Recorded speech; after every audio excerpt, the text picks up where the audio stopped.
운동생리학 과목은 쉽지 않습니다. 60점을 목표로 하는 경우가 많습니다. 생활스포츠 지도사 2급 필기시험에서 가장 낮은 선택 비율을 보이고 있습니다. 운동생리학 과목은 보디빌딩 구술시험에서 대량 출제됩니다. 보디빌딩 구술시험을 준비하는 분에게도 도움이 되도록 설명하겠습니다. 암기할 부분은 반드시 암기해야 합격이 가능합니다. 암기할 부분은 자세한 설명과 함께 재미있게 진행해 보겠습니다. 60점 이상 합격 방법은 본 영상을 중간에 멈추지 않고 끝까지 보시면 무릎을 치며 바로 이것이구나 하고 동의하게 될 것입니다. 운동생리학은 기출문제 범위에서 반복적으로 출제되고 있습니다. 그래서 기출문제 분석이 무엇보다 중요한데요.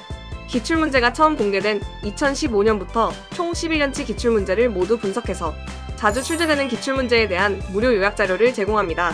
2015년부터 총 11년치 전과목 기출문제 자료도 모두 모아서 카페 자료실에 제공합니다. 모두 무료입니다. 카페 자료실 링크는 첫 번째 고정 댓글 참고하세요. 본 영상에 2025년 출제된 기출문제 해설 설명도 전부 포함되어 있습니다. 끝까지 집중하세요. 본 영상에 특별한 꿀팁 정보가 많이 포함되어 있는데요. 끝까지 보셔야 내용이 완성되며 안 보면 후회할 꿀팁 정보도 중간에 계속 제공하겠습니다. 가장 중요한 정보는 끝까지 보셔야 모두 알 수 있어요. 생활스포츠 지도사 시험 관련 영상을 계속 제작하고 있는데요. 매년 시험 문제를 반영하여 추가로 제작하고 있습니다. 저는 보디빌딩 생활스포츠 지도사, 골프 생활스포츠 지도사 이성묵입니다. 질문이나 의견은 댓글 남겨주시고요. 본 영상에 달린 댓글에 모두 답변 드리겠습니다. 중간에 멈추면 본 영상을 다시 찾기 어렵거든요. 일단 구독과 좋아요 누르면 다시 쉽게 찾을 수 있어요. 아시죠? 참고 자료를 외우기 쉽게 제 나름대로 다시 편집했습니다. 가능한 암기하기 쉽고 초보나 비전공자도 이해하기 쉽도록 재편집하였습니다. 암기를 위해 과장된 표현이 일부 있습니다. 반복해서 들으면 핵심 파악에 많은 도움이 될 것입니다. 지금부터 설명하는 내용은 크몽 전자책에 모두 포함되어 있는데요. 크몽 전자책 다운로드 링크는 첫 번째 고정 댓글에 있어요. 아시죠? 전자책은 휴대성이 좋고 편리해요. 스마트폰, 태블릿, PC에서 볼 수 있고 인쇄도 가능해요. 확대해서 볼 수 있고 형광펜, 중요 표시, 메모도 할 수 있어요. 크몽 전자책을 다운로드하면 총 10개 과목이 함께 있는데요. 생활스포츠 지도사 필기시험은 7과목 중에서 5과목을 선택하게 되는데요. 대부분 한국체육사, 윤리, 사회학, 교육학, 심리학을 선택하고 있어요. 자세한 과목 선택 방법은 별도 영상이 있어요. 첫 번째 고정 댓글 참고하세요. 스포츠 지도사는 2년 만에 총 4개의 자격증을 취득할 수 있는데요. 자세한 설명 영상이 별도로 있어요. 이것도 첫 번째 고정 댓글 참고하세요. 보디빌딩 응시하는 분은 잠시 집중해 주시고요. 제가 보디빌딩 구술시험 전자책 분야에서 4년 연속 판매 1등인데요. 보디빌딩 구술시험에서 출제되는 문제를 운동생리학, 운동역학, 그리고 유아체육론, 노인체육론 과목의 해당 부분에 별도 표시를 해놨습니다. 보디빌딩 종목이 아니더라도 유소년과 노인 응시하시는 분은 유아체육론과 노인체육론에 표시된 구술시험 문제가 동일하게 출제될 수 있으니 꼭 참고하세요. 전자책 다운로드 하신 분은 1페이지 하단에 구매 후 5점 만점 평점과 좋은 후기 부탁드립니다 라고 되어 있습니다. 5점 만점과 좋은 후기 꼭 부탁드립니다. 전자책 3페이지 상단에 구글 설문지 링크가 있습니다. 지금 보시는 것은 샘플 링크이고요. 전자책 다운로드 받으신 분은 실제 접속 링크가 있습니다. 해당 링크에 메일 주소를 입력하시면 이벤트 선물을 보내드리고 전자책이 수정되면 수정된 내용을 반영해서 추가로 메일로 보내드립니다. 떠먹여주는 핵심 요약자료도 메일로 제공합니다. 이벤트 선물과 제공되는 요약자료 샘플은 카페 자료실에 있습니다. 전자책 수정사항과 중요사항은 밴드와 카페를 통해 안내됩니다. 요즘은 오픈 채팅방을 많이 사용하는데요. 모든 질문은 오픈 채팅방에 주세요. 저를 포함해서 모든 분들이 함께 답변을 드릴 것입니다. 오픈 채팅방 주소는 밴드와 카페를 통해 안내됩니다. 운동생리학 기출문제 요약자료 설명은 지금 시작합니다. 반복해서 들으실 분은 지금부터 반복해서 들으면 됩니다. 떠먹여주는 핵심 요약자료는 메일로 보내드립니다. 메일 주소 꼭 입력하시고요. 2026년 생활스포츠 지도사 필기시험 대비 이론 강의 중에서 운동생리학 지금 시작하겠습니다. 2015년부터 총 11년 기출문제 전체가 다 있습니다. 전자책 구매하신 분은 5점 만점 평점과 좋은 후기 꼭 부탁드립니다. 1장부터 7장까지 빠르게 한번 보고 1장부터 자세히 보도록 하겠습니다. 제1장 운동생리학의 개관입니다. 출제 빈도는 전체 11년치 중에서 최근 5년 동안 봤더니 4%이고요. 최근 5년 동안 20문제씩 총 100문제 중에서 4문제가 출제되었습니다. 운동생리학, 체력 관련 분야에서 반복적으로 출제되고 있습니다. 운동생리학의 개념에 대해서 출제된 문제 잠시 후에 자세히 보도록 하겠습니다. 체력의 분류는 출제 많이 되고 있는데요. 보디빌딩 구술에서도 출제가 많이 되고 있습니다. 어떤 문제가 출제되었는지 잠시 후에 자세히 보도록 하겠습니다. 트레이닝의 원리에 대해서 출제된 문제 잠시 후에 자세히 보도록 하겠습니다. 제2장 에너지 대사와 운동입니다. 출제 빈도는 전체 11년체 중에서 총 5년 동안 봤더니 14%이고요. 최근 5년 동안 20문제씩 총 100문제 중에서 14문제가 출제되었습니다. 에너지 대사, ATP, 유산소 트레이닝 관련 분야에서 반복적으로 출제되고 있습니다. 인체 운동과 에너지 대사 관련해서 출제된 문제 잠시 후에 자세히 보도록 하겠습니다. ATP 생성에 대해서 출제된 문제 잠시 후에 자세히 보도록 하겠습니다. 유산소 트레이닝 효과 출제 많이 되고 있는데요. 어떤 문제가 출제되었는지 잠시 후에 자세히 보도록 하겠습니다. 무산소 트레이닝 효과도 출제되고 있습니다. 어떤 문제가 출제되었는지 잠시 후에 자세히 보도록 하겠습니다. 호흡 교환율도 출제가 많이 되고 있는데요. 어떤 문제가 출제되었는지 잠시 후에 자세히 보도록 하겠습니다. MET, 매트 관련해서 출제된 문제 잠시 후에 자세히 보도록 하겠습니다. 제3장 신경 조절과 운동입니다. 출제 빈도는 최근 5년간 14%이고요. 신경계, 교감신경, 부교감신경, 골직원, 근방추 관련 분야에서 반복적으로 출제되고 있습니다. 교감신경, 부교감신경, 자율신경계죠. 출제 많이 되고 있는데요. 어떤 문제가 출제되었는지 잠시 후에 자세히 보도록 하겠습니다. 골직원과 근방추 출제 많이 되고 있는데요. 어떤 문제가 출제되었는지 잠시 후에 자세히 보도록 하겠습니다. 중추신경계, 대뇌, 소뇌, 간뇌, 뇌줄기 관련해서 출제된 문제 잠시 후에 자세히 보도록 하겠습니다. 신경 전달 과정이 있는데요. 출제 많이 되고 있습니다. 잠시 후에 자세히 보도록 하겠습니다. 뉴런, 신경세포 관련해서 출제된 문제 잠시 후에 자세히 보도록 하겠습니다. 제4장 골격근과 운동입니다. 출제 빈도는 최근 5년 동안은 25%이고요. 골격근, 지근섬유, 속근섬유, 근수축 관련 분야에서 반복적으로 출제되고 있습니다. 지근섬유, 속근섬유는 출제가 굉장히 많이 되고 있어요. 매년 한 문제 이상 계속 나오고 있는데요. 제가 요약표랑 같이 정리했는데요. 어떤 문제가 출제되었는지 잠시 후에 자세히 보도록 하겠습니다. 근세사 활주설 관련해서 어떤 문제가 출제되었는지 잠시 후에 자세히 보도록 하겠습니다. 근형질 세방도 출제 많이 되고 있는데요. 어떤 문제가 출제되었는지 잠시 후에 자세히 보도록 하겠습니다. 근수축 관련해서 등장성, 등척성, 등속성도 출제 많이 되고 있습니다. 어떤 문제가 출제되었는지 잠시 후에 자세히 보도록 하겠습니다. 근육 조직 관련해서 출제된 문제 잠시 후에 자세히 보도록 하겠습니다. 제5장 내분비계와 운동입니다. 출제 빈도는 최근 5년 동안은 9%이고요. 내분비계, 인슐린, 호르몬 관련해서 반복적으로 출제되고 있습니다. 글루카곤과 인슐린 출제 많이 되고 있는데요. 어떤 문제가 출제되었는지 잠시 후에 자세히 보도록 하겠습니다. 에피네프린, 노르에피네프린도 출제 많이 되고 있는데요. 어떤 문제가 출제되었는지 잠시 후에 자세히 보도록 하겠습니다. 호르몬은 제가 두 개로 나눠봤는데요. 첫 번째 호르몬 관련해서 어떤 문제가 출제되었는지 잠시 후에 자세히 보도록 하겠습니다. 호르몬 두 번째로 분류한 내용에서도 어떻게 출제되었는지 잠시 후에 자세히 보도록 하겠습니다. 제6장 호흡순환계 운동입니다. 출제 빈도는 총 5년 동안 봤더니 26%이고요. 호흡계, 순환계, 심박출량, 심혈관 관련 분야에서 반복적으로 출제되고 있습니다. 초과산소 섭취량, EPOC 관련해서 출제된 문제 잠시 후에 자세히 보도록 하겠습니다. 환기량 관련해서 출제된 문제 잠시 후에 자세히 보도록 하겠습니다. 심박출량, 일회박출량 관련해서 출제 많이 되고 있는데요. 어떤 문제가 출제되었는지 잠시 후에 자세히 보도록 하겠습니다. 공동맥 산소차도 출제 많이 되고 있는데요. 어떤 문제가 출제되었는지 잠시 후에 자세히 보도록 하겠습니다. 심장 자극 전도계 관련해서 출제된 문제 잠시 후에 자세히 보도록 하겠습니다. 심혈관 관련해서 출제된 문제 잠시 후에 자세히 보도록 하겠습니다. 혈관, 혈액, 혈압 관련해서 출제 많이 되고 있는데요. 어떤 문제가 출제되었는지 잠시 후에 자세히 보도록 하겠습니다. 제7장 환경과 운동입니다. 출제 빈도는 총 5년 동안 봤더니 8%이고요. 고온환경, 체온 관련 분야에서 반복적으로 출제되고 있습니다. 고온환경에서 운동에 대해서 출제된 문제 잠시 후에 자세히 보도록 하겠습니다. 거짓대 환경에서 운동도 출제 많이 되고 있는데요. 어떤 문제가 출제되었는지 잠시 후에 자세히 보도록 하겠습니다. 체온 관련해서 출제된 문제 잠시 후에 자세히 보도록 하겠습니다. 탈수 부분이 마지막 부분인데요.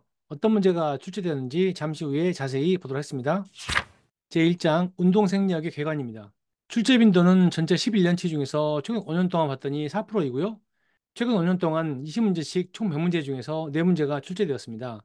운동 생리학, 체력 관련 분야에서 반복적으로 출제되고 있습니다. 운동 생리학의 개념은 출제 2번 됐고요. 운동 생리학이라고 하면은 운동 시의 신체 기능, 효과, 훈련 과정을 말하는 거고요. 운동 손상에 따른 수술 방법은 아닙니다. 참고하시고요. 운동 생리학은 운동 시 인체 반응하고 적응하는 과정에서 나타나는 생리학적 현상입니다. 중요한 것은 운동할 때 인체의 반응과 적응, 이러한 생리학 현상, 이런 부분이 운동 생리학이다. 참고하시고요. 파생 학문으로는 운동 처방, 트레이닝 방법론, 운동 영양학 등이 있고요. 운동 역학은 아닙니다. 참고하시고요. 문제 보겠습니다. 운동 생리학 관련 연구에 대한 설명 중 옳지 않은 것은 4번입니다. 운동 손상에 대한 수술 방법을 연구한 학문이다. 네, 수술 방법은 운동 생리학이 아니죠. 참고하시고요. 다음 문제 보시면 이제 보기 안에 들어갈 적절한 용어는 4번이었는데요. 적응이었습니다. 운동 생리학은 일정 기간 동안 운동 형태로 가해진 자극에 대해 인체가 적절하게 반응하고 적응하는 과정 속에서 나타나는 생리학적 현상을 연구한 학문이다. 그래서 정답은 적응입니다. 참고하시고요. 운동 생리학의 개념에 대해서 요약표랑 기출문제 같이 봤습니다. 또 나오면 맞출 수 있겠죠? 다음 보겠습니다. 체력의 분류 보겠습니다. 출제 4번 나왔고요. 이제 보디빌딩 구술에서도 많이 나오고 있습니다. 체력은 과거에는 이제 방위 체력과 행동 체력 이렇게 구분했고요. 최근에는 이제 운동 기술 체력, 건강 체력 이렇게 구분하는데요. 운동 기술 체력에는 경기력 결정 요소이거든요. 순발력, 민첩성, 스피드, 평형성 등이 있고요. 신체 조성은 건강 체력 요소입니다. 건강 체력 요소는 이제 건강을 결정하는 요소로서 심폐지구력, 유연성, 신체 구성, 신체 조성 등이 있고요. 순발력은 건강 체력이 아니고 운동 기술 체력입니다. 참고하시고요. 정리 다시 해보면은 예전에는 이제 우리 환경 견디는 그런 방위적인 체력과 운동하는 생활 행동 체력을 했는데 지금에는 운동 기능 관련해서 운동 기술 관련 체력이고 건강과 뭐 질환 관련된 건강 체력 이렇게 구분합니다. 이 문제 보시면 운동 기술 관련 체력 요소가 아닌 것은 3번이었습니다. 신체 조성이었는데요. 운동 기술 체력은 이제 민첩성, 순발력, 스피드라고 말씀드렸고 위에 옆에 보시면 운동 기술에서 이제 민첩성 부분이고 이제 순발력 부분, 또 스피드 부분 이렇게 세 가지는 이제 운동 기술 체력이고 신체 조성은 여기 있는 건강 체력 요소입니다. 참고하시고요. 다음 문제 보겠습니다. 건강체력 요소가 아닌 것은 1번이었습니다. 순발력이었는데요. 순발력은 건강체력 요소가 아니고 운동 기술 요소였죠. 아닌 것은 1번입니다. 건강체력 요소에는 이제 유연성, 신체 구성, 심폐지구력 등이 있죠. 참고하세요. 다음 문제도 비슷한 문제인데요. 보기에서 건강 관련 체력 요인으로 옳은 것만을 모두 고른 것은 4번이었습니다. 다 맞으면인데요. 근력, 유연성, 근지구력, 신체 구성, 심폐지구력 다 모두 다 건강 체력 요소이죠. 순발력, 민첩성 이런 거 없죠. 그래서 다 맞음입니다. 정답은 4번입니다. 참고하세요. 다음 문제는 좀 어려운데요. 건강 체력 요소 측정만으로 날되지 않은 것은 3번이었습니다. 이제 배 근력과 이제 제자리 높이뛰기 측정이 있는데요. 제자리 높이뛰기 측정은 이제 순발력이거든요. 그래서 건강체력 요소가 아니고 운동 기술 측정이었습니다. 위에 옆에 보시면 이제 운동 기술 관련해서 이제 순발력이 여기 나왔는데 제자리 높이뛰기는 순발력이기 때문에 건강 체력 요소가 아니고 이제 운동 기술 관련 요소입니다. 참고하시고요. 다음 문제는 더 어려운데요. 이제 보기 내용이 모두 증가했을 때 향상되는 건강 체력 요소는 해서 정답 3번이었고요. 이제 보기에 있는 이제 모세혈관 밀도, 이제 미토콘드리아 수약 크기, 이제 동종의 산소차 이런 부분들이 이제 유산소 관련이거든요. 그래서 이제 건강 체력 요소 중에서 요로 보기 내용은 이제 심폐지구력 관련입니다. 참고하시고요. 체력의 분류는 이제 운동 기술 체력과 건강 체력을 서로 크로스로 물어보는 문제가 나오거든요. 그래서 요약표랑 기출문제가 같이 봤는데요. 또 나오면 맞출 수 있겠죠. 다음 보겠습니다. 트레이닝의 원리는 출제 2번 나왔고요. 특이성의 원리, 가부화의 원리, 기타 원리로 여러 가지가 있습니다. 특이성의 원리는 이제 운동 효과가 동원된 근육에서만 발생된다는 특수성의 원리랑 같은 말이고요. 농구에서 점프를 위해서는 이제 백 스쿼트, 프론트 스쿼트 등의 운동이 필요하고 근력 향상을 위해서는 이제 덤벨이나 바벨 등 이제 저항성 트레이닝이 적합하다. 운동 효과가 이제 동원된 근육에서만 발생한다는 부분, 이런 부분이 이제 특이성의 원리고요. 과부의 원리는 운동 효과를 위해서 일정 수준을 초과해서 충분한 자극과 부하를 줘야 된다. 운동 효과는 운동량이 일상생활 수준보다 높을 때 발생된다. 운동량은 운동의 빈도, 강도 또는 지속 시간을 증가해야지 된다. 이렇게 이제 과부하를 줘야지 운동이 된다. 그 원리가 이제 과부의 원리입니다. 문제 보겠습니다. 이제 보기에서 설명하는 트레이닝의 원리는 1번 특이성의 원리인데요. 트레이닝의 효과는 운동에 동원된 근육에서만 발생한다. 근력 효과를 위해서는 저항성 트레이닝이 적합하다. 정답은 이제 트레이닝의 원리입니다. 참고하시고요. 다음 문제 보시면 보기에서 설명하는 운동 훈련의 원리는 3번 과부하의 원리에 있는데요. 운동 훈련에 의한 효과는 운동량이 일상생활 수준보다 높을 때 일어난다. 운동량은 운동의 빈도, 강도 또는 지속 시간을 증가시킴으로써 늘릴 수 있다. 이것은 이제 거버의 원리입니다. 위에 옆에 보시면 거버의 원리에서 운동 효과가 운동량이 일상생활 수준보다 높을 때 나타나는 게 이제 과거의 원리라고 말씀드렸죠. 참고하시고요. 트레이닝의 원리에서 특이성의 원리하고 과거의 원리, 요약표랑 기출문제 같이 봤는데요. 또 나오면 맞출 수 있겠죠. 다음은 2장으로 가겠습니다. 제2장 에너지 대사와 운동입니다. 출제 빈도는 전체 11년체 중에서 총 5년 동안 봤더니 14%이고요. 최근 5년 동안 20문제씩 총 100문제 중에서 14문제가 출제되었습니다. 에너지 대사 ATP, 유산소 트레이닝 관련 분야에서 반복적으로 출제되고 있습니다. 인체 운동, 에너지 대사 두 번 나왔는데요. 인체 운동은 우리 음식물에서 화학적 에너지를 기계적 에너지로 전환하는 그런 과정입니다. 우리가 밥이든 음식물을 먹으면은 이제 그 화학적 에너지를 이제 기계적 에너지로 전환하는 이런 부분들이 인체 운동이고요. 신체 적응은 운동 단련하면 이제 비단련자보다 최대 심박출량이 높게 나타납니다. 이것은 산소 운반 능력이 좋아진다는 말이거든요. 그래서 운동을 하게 되면은 비단련자보다 최대 심박출량이 높아진다. 참고하시고요. 이제 문제 보겠습니다. 인체 운동에 대한 설명으로 괄호 안에 들어갈 단어 물어본 건데요. 정답은 이제 화학적, 기계적인데요. 화학적 에너지를 기계적 에너지로 전환시키는 생체 에너지 과정은 연속적인 화학작용에 의해서 조절된다. 정답은 이제 화학적, 기계적입니다. 참고하시고요.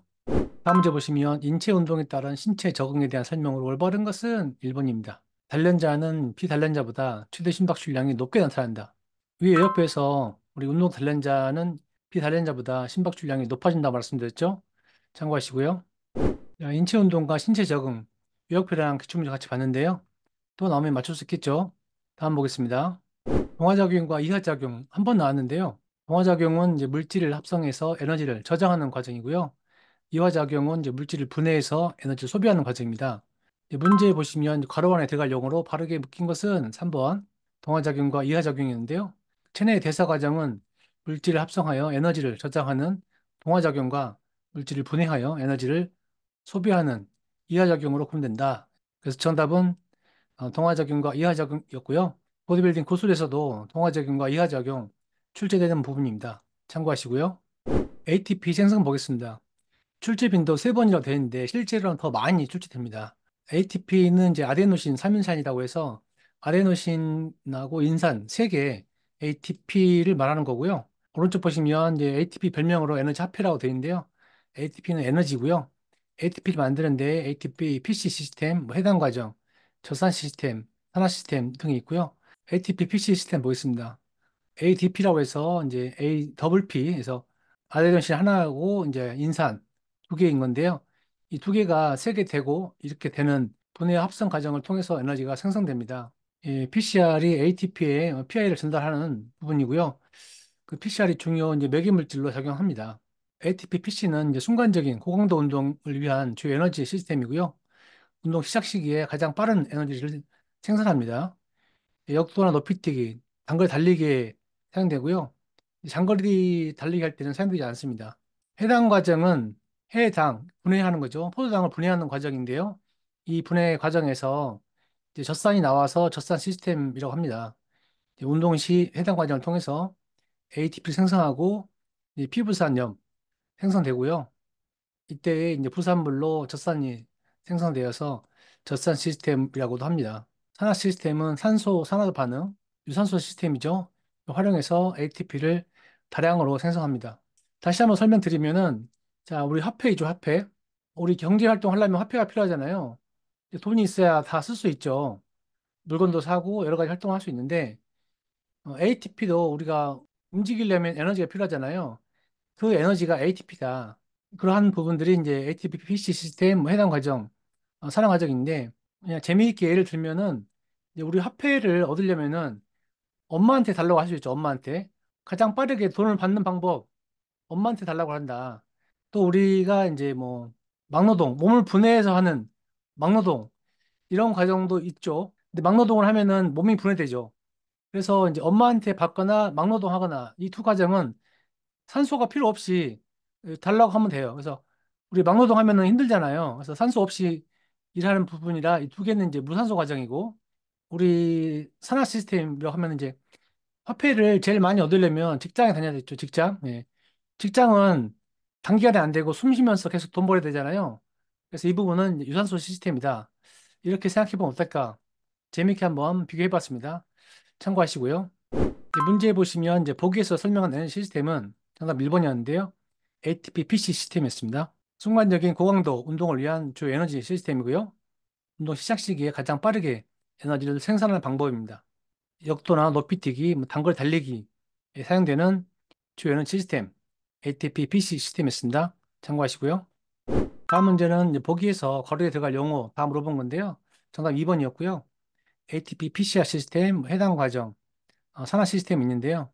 인체는 다음 세 가지 경로를 통해서 ATP를 생산하는데 ATP PCR 시스템과 해당 과정은 산소 없이도 일어날 수 있기 때문에 무산소 대사라고 구분되며 이 산화 시스템은 산소가 필요하기 때문에 유산소 대사로 구분된다. 정답은 이 두 개가 무산소 시스템이고 산화 시스템은 유산소 시스템이다. 그런 말입니다. 위에 옆에서 제가 이 두 개는 이제 무산소 부분이고 산화 시스템은 유산소라고 말씀드렸죠. 이 세 개 다 ATP를 생산하는 과정이다. 말씀도 드렸습니다. 참고하시고요. 다음 문제 보겠습니다. 보기에서 설명하는 에너지 대사 과정이 무엇입니까? 정답 2번. 해당 과정인데요. 무산소성 에너지 시스템이고 대사 과정의 최종 산물로 피르부산염 또는 젖산염을 생성한다. 위에 보시면 해당 과정에서 피르부산염, 젖산 생성하는 부분, 이 부분이 해당 과정이죠. 정답 2번이었습니다. 참고하세요. 다음 문제 보시면 운동 종목에 따른 이제 근섬유, 유형 및 에너지 대사 설명으로 옳은 것은 1번이었습니다. 장대 높이뛰기 선수는 경기 시에 ATP PCR 시스템을 주로 사용한다 해서 위에 옆에 보시면 이제 높이뛰기 부분이 이제 ATP PC 시스템이었죠. 그래서 맞는 말은 1번입니다. 참고하시고요. 이 다음 문제는 일회성 문제입니다. 400m 트랙을 약 60초로 전력 질주 시 가장 많이 기여하는 에너지 공급 시스템에서 1분자의 글루코스 분해로 얻을 수 있는 ATP 수는 1번 2개였습니다. 우리 보시면 무산소 과정에서 글루코스 포도당 분해할 때에는 EATP를 소모해서 4ATP를 생성하거든요. 최종적으로 EATP를 생성합니다. 그래서 무산소 시스템에서는 EATP를 생성한다. 이렇게 이해하셔도 되고요. 정답 1번 EATP였습니다. 참고하세요. 다음 문제 보겠습니다. 중고강도 운동 시 필요한 ATP 합성에 사용되지 않는 기질이 무엇입니까? 정답 1번 혈중 알부민이었고요.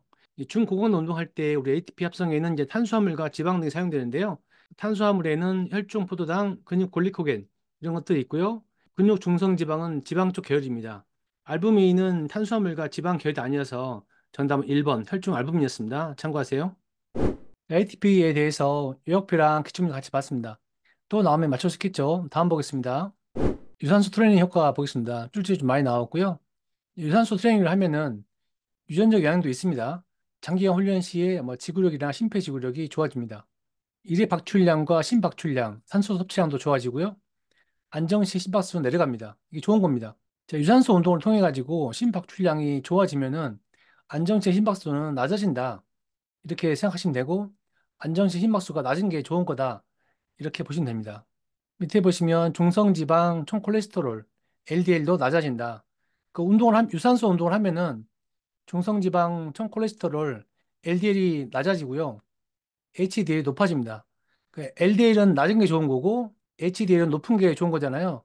유산소 트레이닝, 유산소 운동을 하면은 이렇게 좋아진다. 중성지방이랑 총콜레스테롤도 낮으면 좋은 건데 이런 것도 낮아진다.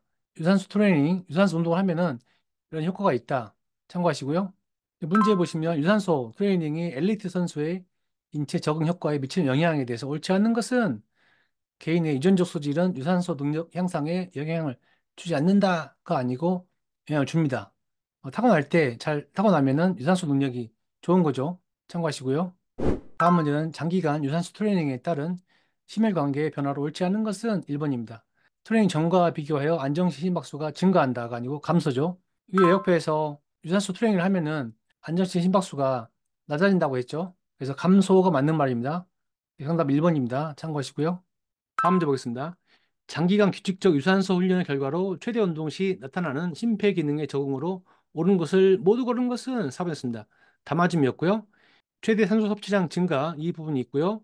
심장 용적과 심근 수축력 증가 부분이 있고 심발출량 증가 이런 부분들이 유산소 훈련 결과로 최대 운동 시에 나타나는 심폐기능의 적응입니다. 정답은 4번 담아줌입니다. 참고하세요. 다음 문제도 비슷한 문제입니다. 보기에서 장기간 유산소 트레이닝에 의한 생리적 적응 현상으로 옳은 것만 모두 고른 것은 정답은 4번 담아줌이었습니다. 좌심실 용적 증가, 마이오글로빈 함유량 증가, 기제 박출량 증가, 골격근 내 모세혈관 밀도 증가, 이런 부분들이 유산소 트레이닝에 대한 생리적 적응 현상입니다. 참고하세요. 다음 문제 보시면 장기간 유산소 트레이닝이 비만인의 혈액성분에 미치는 영향이 아닌 것은 4번입니다. 혈중 총 콜레스테롤 증가 아니고 감소죠. 위에 옆에서 우리 유산소 운동하면은 총 콜레스테롤이 낮아진다고 그랬죠. 네, 정답은 증가가 아니고 감소입니다. 참고하시고요. 네, 유산소 트레이닝 효과 외역표랑 기초문제 같이 봤습니다. 또 나오면 맞출 수 있겠죠. 다음 보겠습니다. 무산소 트레이닝 효과 보겠습니다. 우리 무산소 운동하면은 근력과 근육량 증가되죠. 탄력이도 몸매에 형성되죠. 근육의 수축 속도 증가되죠. 신경근 접합부 크게 증가되죠. 시냅스 소포스 증가되죠. PCR 또는 PFK 효소의 양 및 활성도 증가됩니다. 골 무기질 함량 증가되고요. 액틴 단백질 양 증가됩니다. 참고하세요. 문제 보겠습니다. 보기에서 장기간의 무산소 트레이닝에 따른 생리학적 적응으로 옳은 것만을 모두 고른 것은 2번이었습니다. 니은 이 맞는 거고요. 틀린 거 보시면 산화 능력 증가 이 부분은 무산소가 아니고 유산소 트레이닝이죠. 미토콘드리아 밀도 증가 이 부분도 무산소가 아니고 유산소 운동이죠. 두 개가 틀린 거고 근육의 수축 속도 증가 이 부분이 무산소 트레이닝 효과죠. PCR 또는 PFK 요소의 양 및 활성도 증가 이 부분도 무산소 트레이닝 효과죠. 맞는 것은 니은 니을 2번이었습니다. 참고하세요. 다음 문제 보겠습니다. 보기 중 저항성 트레이닝 후 생리적 적응으로 적절한 것을 모두 고른 것은 2번이었습니다. 기억 니은이었는데요. 우리 저항성 트레이닝이 무산소 트레이닝이랑 같은 말이죠. 그래서 골 무기질 함량 증가 부분이 있고 액틴 단백질 양 증가 이 부분이 이제 무산소 저항성 트레이닝 부분이고요. 시냅스 소포스는 감소가 아니고 증가죠. 신경근 접합부 크기는 감소가 아니고 증가죠. 그래서 두 개가 틀리고 맞는 것은 기억 니은. 정답은 2번입니다. 참고하세요. 무산소 트레이닝 효과에 대해서 요약표하고 기출문제 같이 봤습니다. 또 나오면 맞출 수 있겠죠? 다음 보겠습니다. 호흡기환열 보겠습니다. 출제 많이 되고 있고요. 이제 보디빌딩 고술에서도 많이 나오고 있습니다. 호흡기환열은 운동 중에 1분간 들이마신 산소 섭취량과 내신 이산화탄소 배출량의 비율인데요. 이제 공식은 이렇게 되고요. 주요 특징은 이제 R 값이 1에 가까울수록 고강도이고 낮아질수록 이제 저강도인데요. 통상적으로 R 값이 1에 가까울수록 고강도일 때 탄수화물이 100% 사용되고 지방은 사용 안 되더라. R 값이 0.7일 때 탄수화물이 사용 안 되고 지방이 많이 사용되더라. 그 중간 정도인 0.8 정도 되면은 탄수화물 33%, 지방은 67%. 그래서 지방이 좀 더 많은 비율이다. 이렇게 참고하시면 되겠습니다. 문제 보겠습니다. 운동 중에 호흡 교환율 볼 때 보기에 갔을 때 옳지 않은 설명은 1번이었습니다. 보기 보시면 호흡 교환율 1이죠. 고강도 운동이죠. 상대적으로 낮은 강도의 운동을 수행하고 있다. 낮은이 아니고 고강도라고 말씀드렸죠. 위에 옆에서 이제 R 값이 1일 때 고강도이다. 라고 말씀드렸습니다. 참고하시고요. 다음 문제 보시면 호흡 교환율 이 보기와 같을 때 생리적 현상에 대한 설명으로 적절한 것은 2번이었습니다. 에너지 대사의 주 연료로 지방을 사용하고 있다. 위에 옆에 보시면 R 값이 0.8일 때 탄수화물보다 지방을 더 많이 사용하고 있죠. 이 문제 보시면 보기가 호흡 교환율이 0.8이기 때문에 에너지 대사의 주 연료로 지방을 많이 사용하고 있다.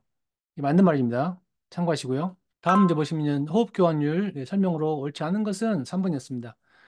탄수화물 산화가 지방 산화보다 많은 산소를 소비한다. 이게 아니고 바뀌었죠. 탄수화물 지방이 바뀌었는데 위에 옆에 주요 특징 오른쪽 보시면은 이제 고강도 운동할 때 주로 이제 무산소 운동에서는 탄수화물을 많이 사용하고요. 이제 저강도 유산소 운동할 때는 지방을 많이 쓰거든요. 탄수화물은 산소를 적게 쓰고 지방은 산소를 많이 씁니다. 문제 보시면 탄수화물 산화가 지방 산화보다 적게 쓰는 거고요. 지방 산화가 산소를 더 많이 씁니다. 그래서 옳지 않은 것은 3번입니다. 참고하시고요. 다음 문제는 약간 어려운데요. 안정시와 운동 중 에너지 소비량 측정 및 추정에 대한 설명을 옳지 않은 것은 3번이었습니다. 호흡교환율은 질소 아니고 이산화탄소죠. 호흡교환율은 이산화탄소 배출량과 산소 소비량의 비율을 의미하며 그 체내 지방과 단백질 아니고 탄수화물인데요. 체내 지방과 탄수화물의 대사 이용 비율을 추정한다. 위에 옆에서 호흡기환율 보시면 이산화탄소 배출 부분이랑 탄수화물과 지방 이용 비율이죠. 그래서 이 부분이 옳지 않은 겁니다. 참고하시고요. 자, 호흡기환율 외역표랑 기출문제 같이 봤습니다. 또 나오면 맞출 수 있겠죠? 다음 보겠습니다. 매트 보겠습니다. 출제 두 번 됐는데요. 이제 매트는 이제 안정시 산소 섭취량이고요. 1매트는 1분당 1kg에 3.5ml의 산소가 필요합니다. 매트의 활용은 운동 강도를 나타내는 이제 표시법의 하나로 사용되고요. 운동 소비 칼로리 계산에도 활용됩니다. 문제 보시면 체중 80kg인 사람이 10m로 10분간 달리기 했을 때 소비 칼로리는 2번입니다. 140kcal인데요. 밑에 계산한 공식이 있습니다. 그래서 칼로리는 10m 곱하기 80kg, 5kcal는 여기 있거든요. 10분 다 하면 14만 칼로리, 그래서 140kcal에서 정답 2번입니다. 간편 공식이 있는데요. 우리 영문 제가 보니까 우리 점핑 할 때 칼로리 소비하는 대략 추정 공식이 있는데요. 이 점핑이 달리기랑 비슷한 거니까 200으로 나누는 부분이 있거든요. 그래서 간편하게 200으로 나눠서 할 때도 140kcal가 나옵니다. 참고하시고요. 다음 문제도 똑같이 나왔어요. 체중이 80kg인 사람이 분당 10m로 10분간 조깅했을 때 운동 소비 칼로리는 얼마냐? 2번 140kcal입니다. 문제 내용이랑 답이 다 똑같이 나왔습니다. 참고하시고요. 자, 매트에 대해서 요약표랑 기출문제 같이 봤습니다. 또 나오면 맞출 수 있겠죠? 다음 3장 보겠습니다. 제3장 신경조절과 운동입니다. 출제 빈도는 최근 5년간 14%이고요. 신경계, 교감신경, 부교감신경, 골직원, 근방추 관련 분야에서 반복적으로 출제되고 있습니다. 교감신경, 부교감신경은 자율신경계인데요. 출제 많이 되고 있고요. 이제 자율신경계는 이제 수의적이 아니고 스스로 통제가 안 되기 때문에 이제 불수의적이고요. 심장이나 내장, 분비샘 등이 있습니다. 중추나 말초신경이 분포되어 있고요. 심장, 내분비선, 평활근 자극합니다. 종류는 이제 교감신경, 부교감신경이 있는데요. 교감신경은 흥분성이고 부교감신경은 억제성입니다. 교감신경은 운동이나 흥분, 위험한 상황에서 항진, 진행한다는 말이죠. 이런 흥분성이다. 교감신경의 신경 전달 물질은 에피네프린, 노르에피네프린 등이 활동을 촉진하고요. 심장이 빨리 뛰고 혈관이 축축해서 혈압이 상승합니다. 소화기는 억제되고요. 골격근의 활류량은 증가되고 내장기관 활류량은 감소됩니다. 소화 기능이 억제된다는 얘기는 이제 내용물 이동을 억제하는 부분입니다. 이제 부경험신경은 다 반대예요. 상태는 다 반대이고 부경험신경은 억제성이라 이제 안전 상태에서 작용합니다. 이제 아세틸콜린은 방출하고요. 자, 참고하십시오. 자, 문제 보겠습니다. 자율신경계 기능에 대한 설명을 옳은 것은 3번입니다. 심장근, 내분비선, 평활근을 자극한다. 이 외역표에서 맨 오른쪽 보시면 심장, 내분비선, 평활근 자극한다. 이 부분은 자율신경계 맞습니다. 참고하시고요. 다음 문제 보시면 이제 보기에 들어갈 용어로 바르게 나열된 것은 1번 교감신경, 부교감신경인데요. 보기 두 번째 보시면 이제 말초신경계 중 이제 자율신경계는 흥분성 교감신경이랑 억제성이 부교감신경으로 구분된다. 정답은 교감신경, 부교감신경입니다. 이 외역표에서도 이제 교감신경은 흥분성, 부교감신경은 억제성이라고 말씀드렸죠. 참고하시고요. 이 다음 문제 보시면 이제 괄호 안에 들어갈 용어 문제인데요. 자율신경계 문제에 있어요. 향상성 조절의 중요한 역할이고 예를 들면은 활성화되면은 심박수 및 혈압이 증가된다. 이 부분은 이제 교감신경계입니다. 이 옆에서 교감신경이 활성화되면 심장이나 혈압이 상승한다고 말씀드렸죠. 그리고 참고로 혈관 수축과 혈압 상승은 이제 같은 말인데요. 이 수축이고 상승이거든요. 그래서 문제에서 자주 두 개가 번갈아서 나오기 때문에 이 부분은 꼭 암기하시고요. 다음 문제 보시면 이제 교감신경계 활성화에 따른 반응으로 적절하지 않은 것은 2번이었습니다. 소화기계 활동이 증가한다. 증가 아니고 억제죠. 이 옆에서 교감신경이 활성화되면 이제 소화기 부분이 억제된다고 말씀드렸죠. 이제 소화기 억제는 이제 내용물 이동 억제 때문에 그렇습니다. 참고하시고요. 다음 문제는 이제 보기에 들어갈 용어 문제인데요. 바르게 나열된 것은 3번 증가하고 감소했습니다. 교감신경계 활성화되면은 이제 골격근의 혈류량은 증가하고 내장기관의 혈류량은 감소한다. 말씀드렸죠? 위에 옆에서 교감신경 보시면 마지막 줄에 골격근 혈류량 증가하는 부분, 내장기관 혈류량 감소하는 부분 참고하시고요. 자, 교감신경, 부교감신경, 자율신경계 요약표랑 기출문제 같이 봤습니다. 또 나오면 맞출 수 있겠죠? 다음 보겠습니다. 네, 골직원 근방추 볼 텐데요. 자율신경계에서 말초신경계 운동 기능입니다. 이 골직원과 근방추는 서로 반대되는 기능을 하고요. 이제 골직원은 이제 과하고 무거운 거 들었을 때 위험해! 물고 내려! 이렇게 하는 겁니다. 그래서 근육이 이제 과하게 수축되면은 이완시키는 즉시 이완 명령을 내리는 부분이 이제 골직원이고요. 위험 발생할 때 근수축을 억제하는 부분이고 장력 억제하는 부분이고 근육 수축에 반응하고 근육 수축 정보를 중추신경계로 보냅니다. 근방추는 골직원과 반대되는 기능을 하는데요. 과한 스트레칭으로 근육이 초과 이완될 때 안 돼, 그만! 해서 수축하게 만드는 과가 이완되면 즉시 수축하는 명령을 내리는 부분이 근방추고요. 이완 발생할 때 근이완, 억제하는 부분입니다. 근육 과신전을 억제하고요. 이제 근육 길이에 반응합니다. 근육 길이 정보를 중추신경계로 보냅니다. 정리해보면은 이제 서로 반대 기능인데요. 골직원 맨 오른쪽 보시면 이제 과수축하면 즉시 이완 명령 내리는 부분, 근방추는 과이완하면 즉시 수축 내리는 부분이고요. 이완 발생 시 근수축 억제하는 부분, 근이완 억제하는 부분, 근육의 수축 정보를 중추신경에 보내고 근육의 길이 정보를 중추신경에 보내고 수축에 반응하고 이제 길이에 반응하고 이런 특징이 있습니다. 참고하시고요. 이 문제 보시면 이제 보기 내용을 특징으로 하는 말초신경계 고유 감각 수용기는 2번 이제 골직원 문제인데요. 조동근의 수축 억제, 뭐 수축, 장력 억제, 위험성 감소, 안전장치 이런 부분들이 골직입니다. 참고하시고요. 다음 문제 보겠습니다. 보기에서 설명하는 감각 수용기 무엇입니까? 3번 골직원이었습니다. 주동근의 수축을 억제, 골직원이 주동근의 수축을 억제하죠. 근육 손상을 예방, 수축 억제에서 안전장치 하는 부분. 정답은 3번 골직원이었습니다. 참고하세요. 다음 문제 보시면 이제 보기 설명하는 근육계는 무엇인가요? 1번 이제 근방추인데요. 이제 근육의 길이, 근육의 급격한 신전 시 반사적 근육 활동 이런 부분들은 이제 근방추입니다. 이 요약에서 근방추는 이제 근육 길이 나왔죠? 근육 길이는 근방추다. 참고하시고요. 다음 문제 보시면 보기 설명하는 고유 수용기는 이제 근육 길이죠. 근방추입니다. 근육 길이는 근방추, 근육 길이 정보를 중추신경에 보낸다. 근방추다. 참고하시고요. 다음 문제는 약간 어려운 문제인데요. 이제 용어 문제였습니다. 정답은 이제 근육의 길이, 힘 생성량, 근육 대사량이었는데요. 자, 금방초는 근육 길이 정보죠. 자, 골직원 기간은 힘 생성량인데요. 위에 요약표 보시면 이제 골직원에서 근수축 부분이잖아요. 근데 근수축 부분이 힘 생성량이거든요. 그래서 이제 골직원 기간은 이제 힘 생성량 정보를 전달한다. 이렇게 볼 수 있고요. 근육의 화학 수용기는 밑에 설명이 좀 있는데요. 정답은 이제 근육 대사량이었습니다. 근육의 화학 수용기는 이제 근육의 대사량, 뭐 수소이온 농도, 산소, 이산화탄소 이런 정보를 중추신경계에 정보를 전달합니다. 참고하시고요. 네, 골직원 근방추 요약표랑 기출문제 같이 봤습니다. 또 나오면 맞출 수 있겠죠? 다음 보겠습니다. 중추신경계 대뇌, 소뇌, 간뇌, 뇌줄기 보겠습니다. 중추신경계는 이제 뇌와 촉수를 말하는 거죠. 인체 자극을 해석하고 운동 반응을 결정하는 부분입니다. 뇌 안에 대뇌부터 해서 소뇌 다양하게 좀 분류가 되고 있고요. 제일 큰 대뇌는 이제 좌뇌, 우뇌로 나눠지죠. 이제 신경 교차로가 반대쪽이라 반대쪽을 지배합니다. 대뇌는 이제 골격근 운동을 조절하는 부분이 특징이고요. 소뇌는 이제 운동 자세, 평형 제어, 빠른 동작, 동작 수정, 동작을 통합 조절합니다. 반뇌는 이제 시상과 시상하부로 나눠져 있는데요. 시상하부는 이제 감각 통합 조절이고 시상하부는 심장 호흡, 소화 체온 조절을 담당합니다. 뇌줄기 뇌관은 이제 간뇌를 포함한 중간뇌하고 교뇌, 연수 모두 총칭하는 말이고요. 골격근, 근기장, 심혈관계와 호흡계의 상태 조절과 결정합니다.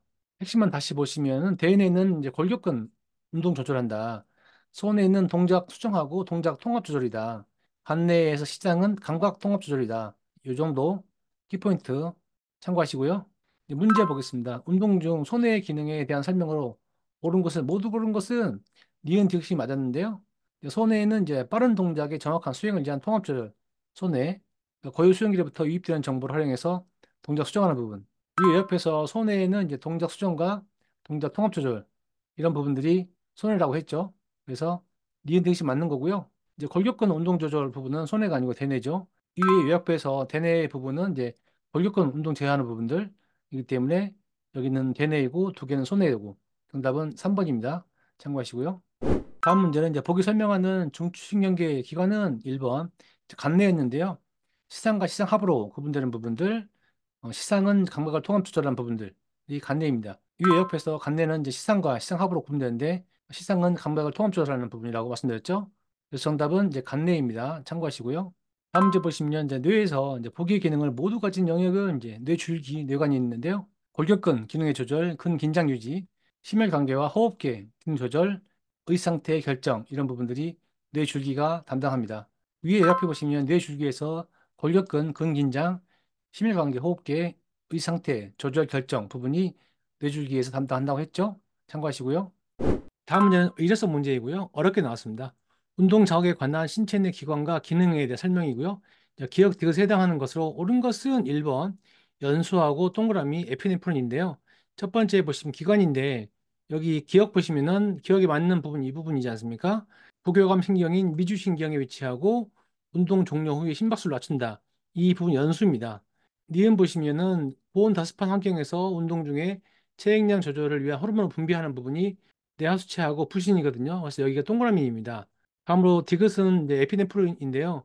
여기 맞는 설명이 여기 있는 이제 부신이죠.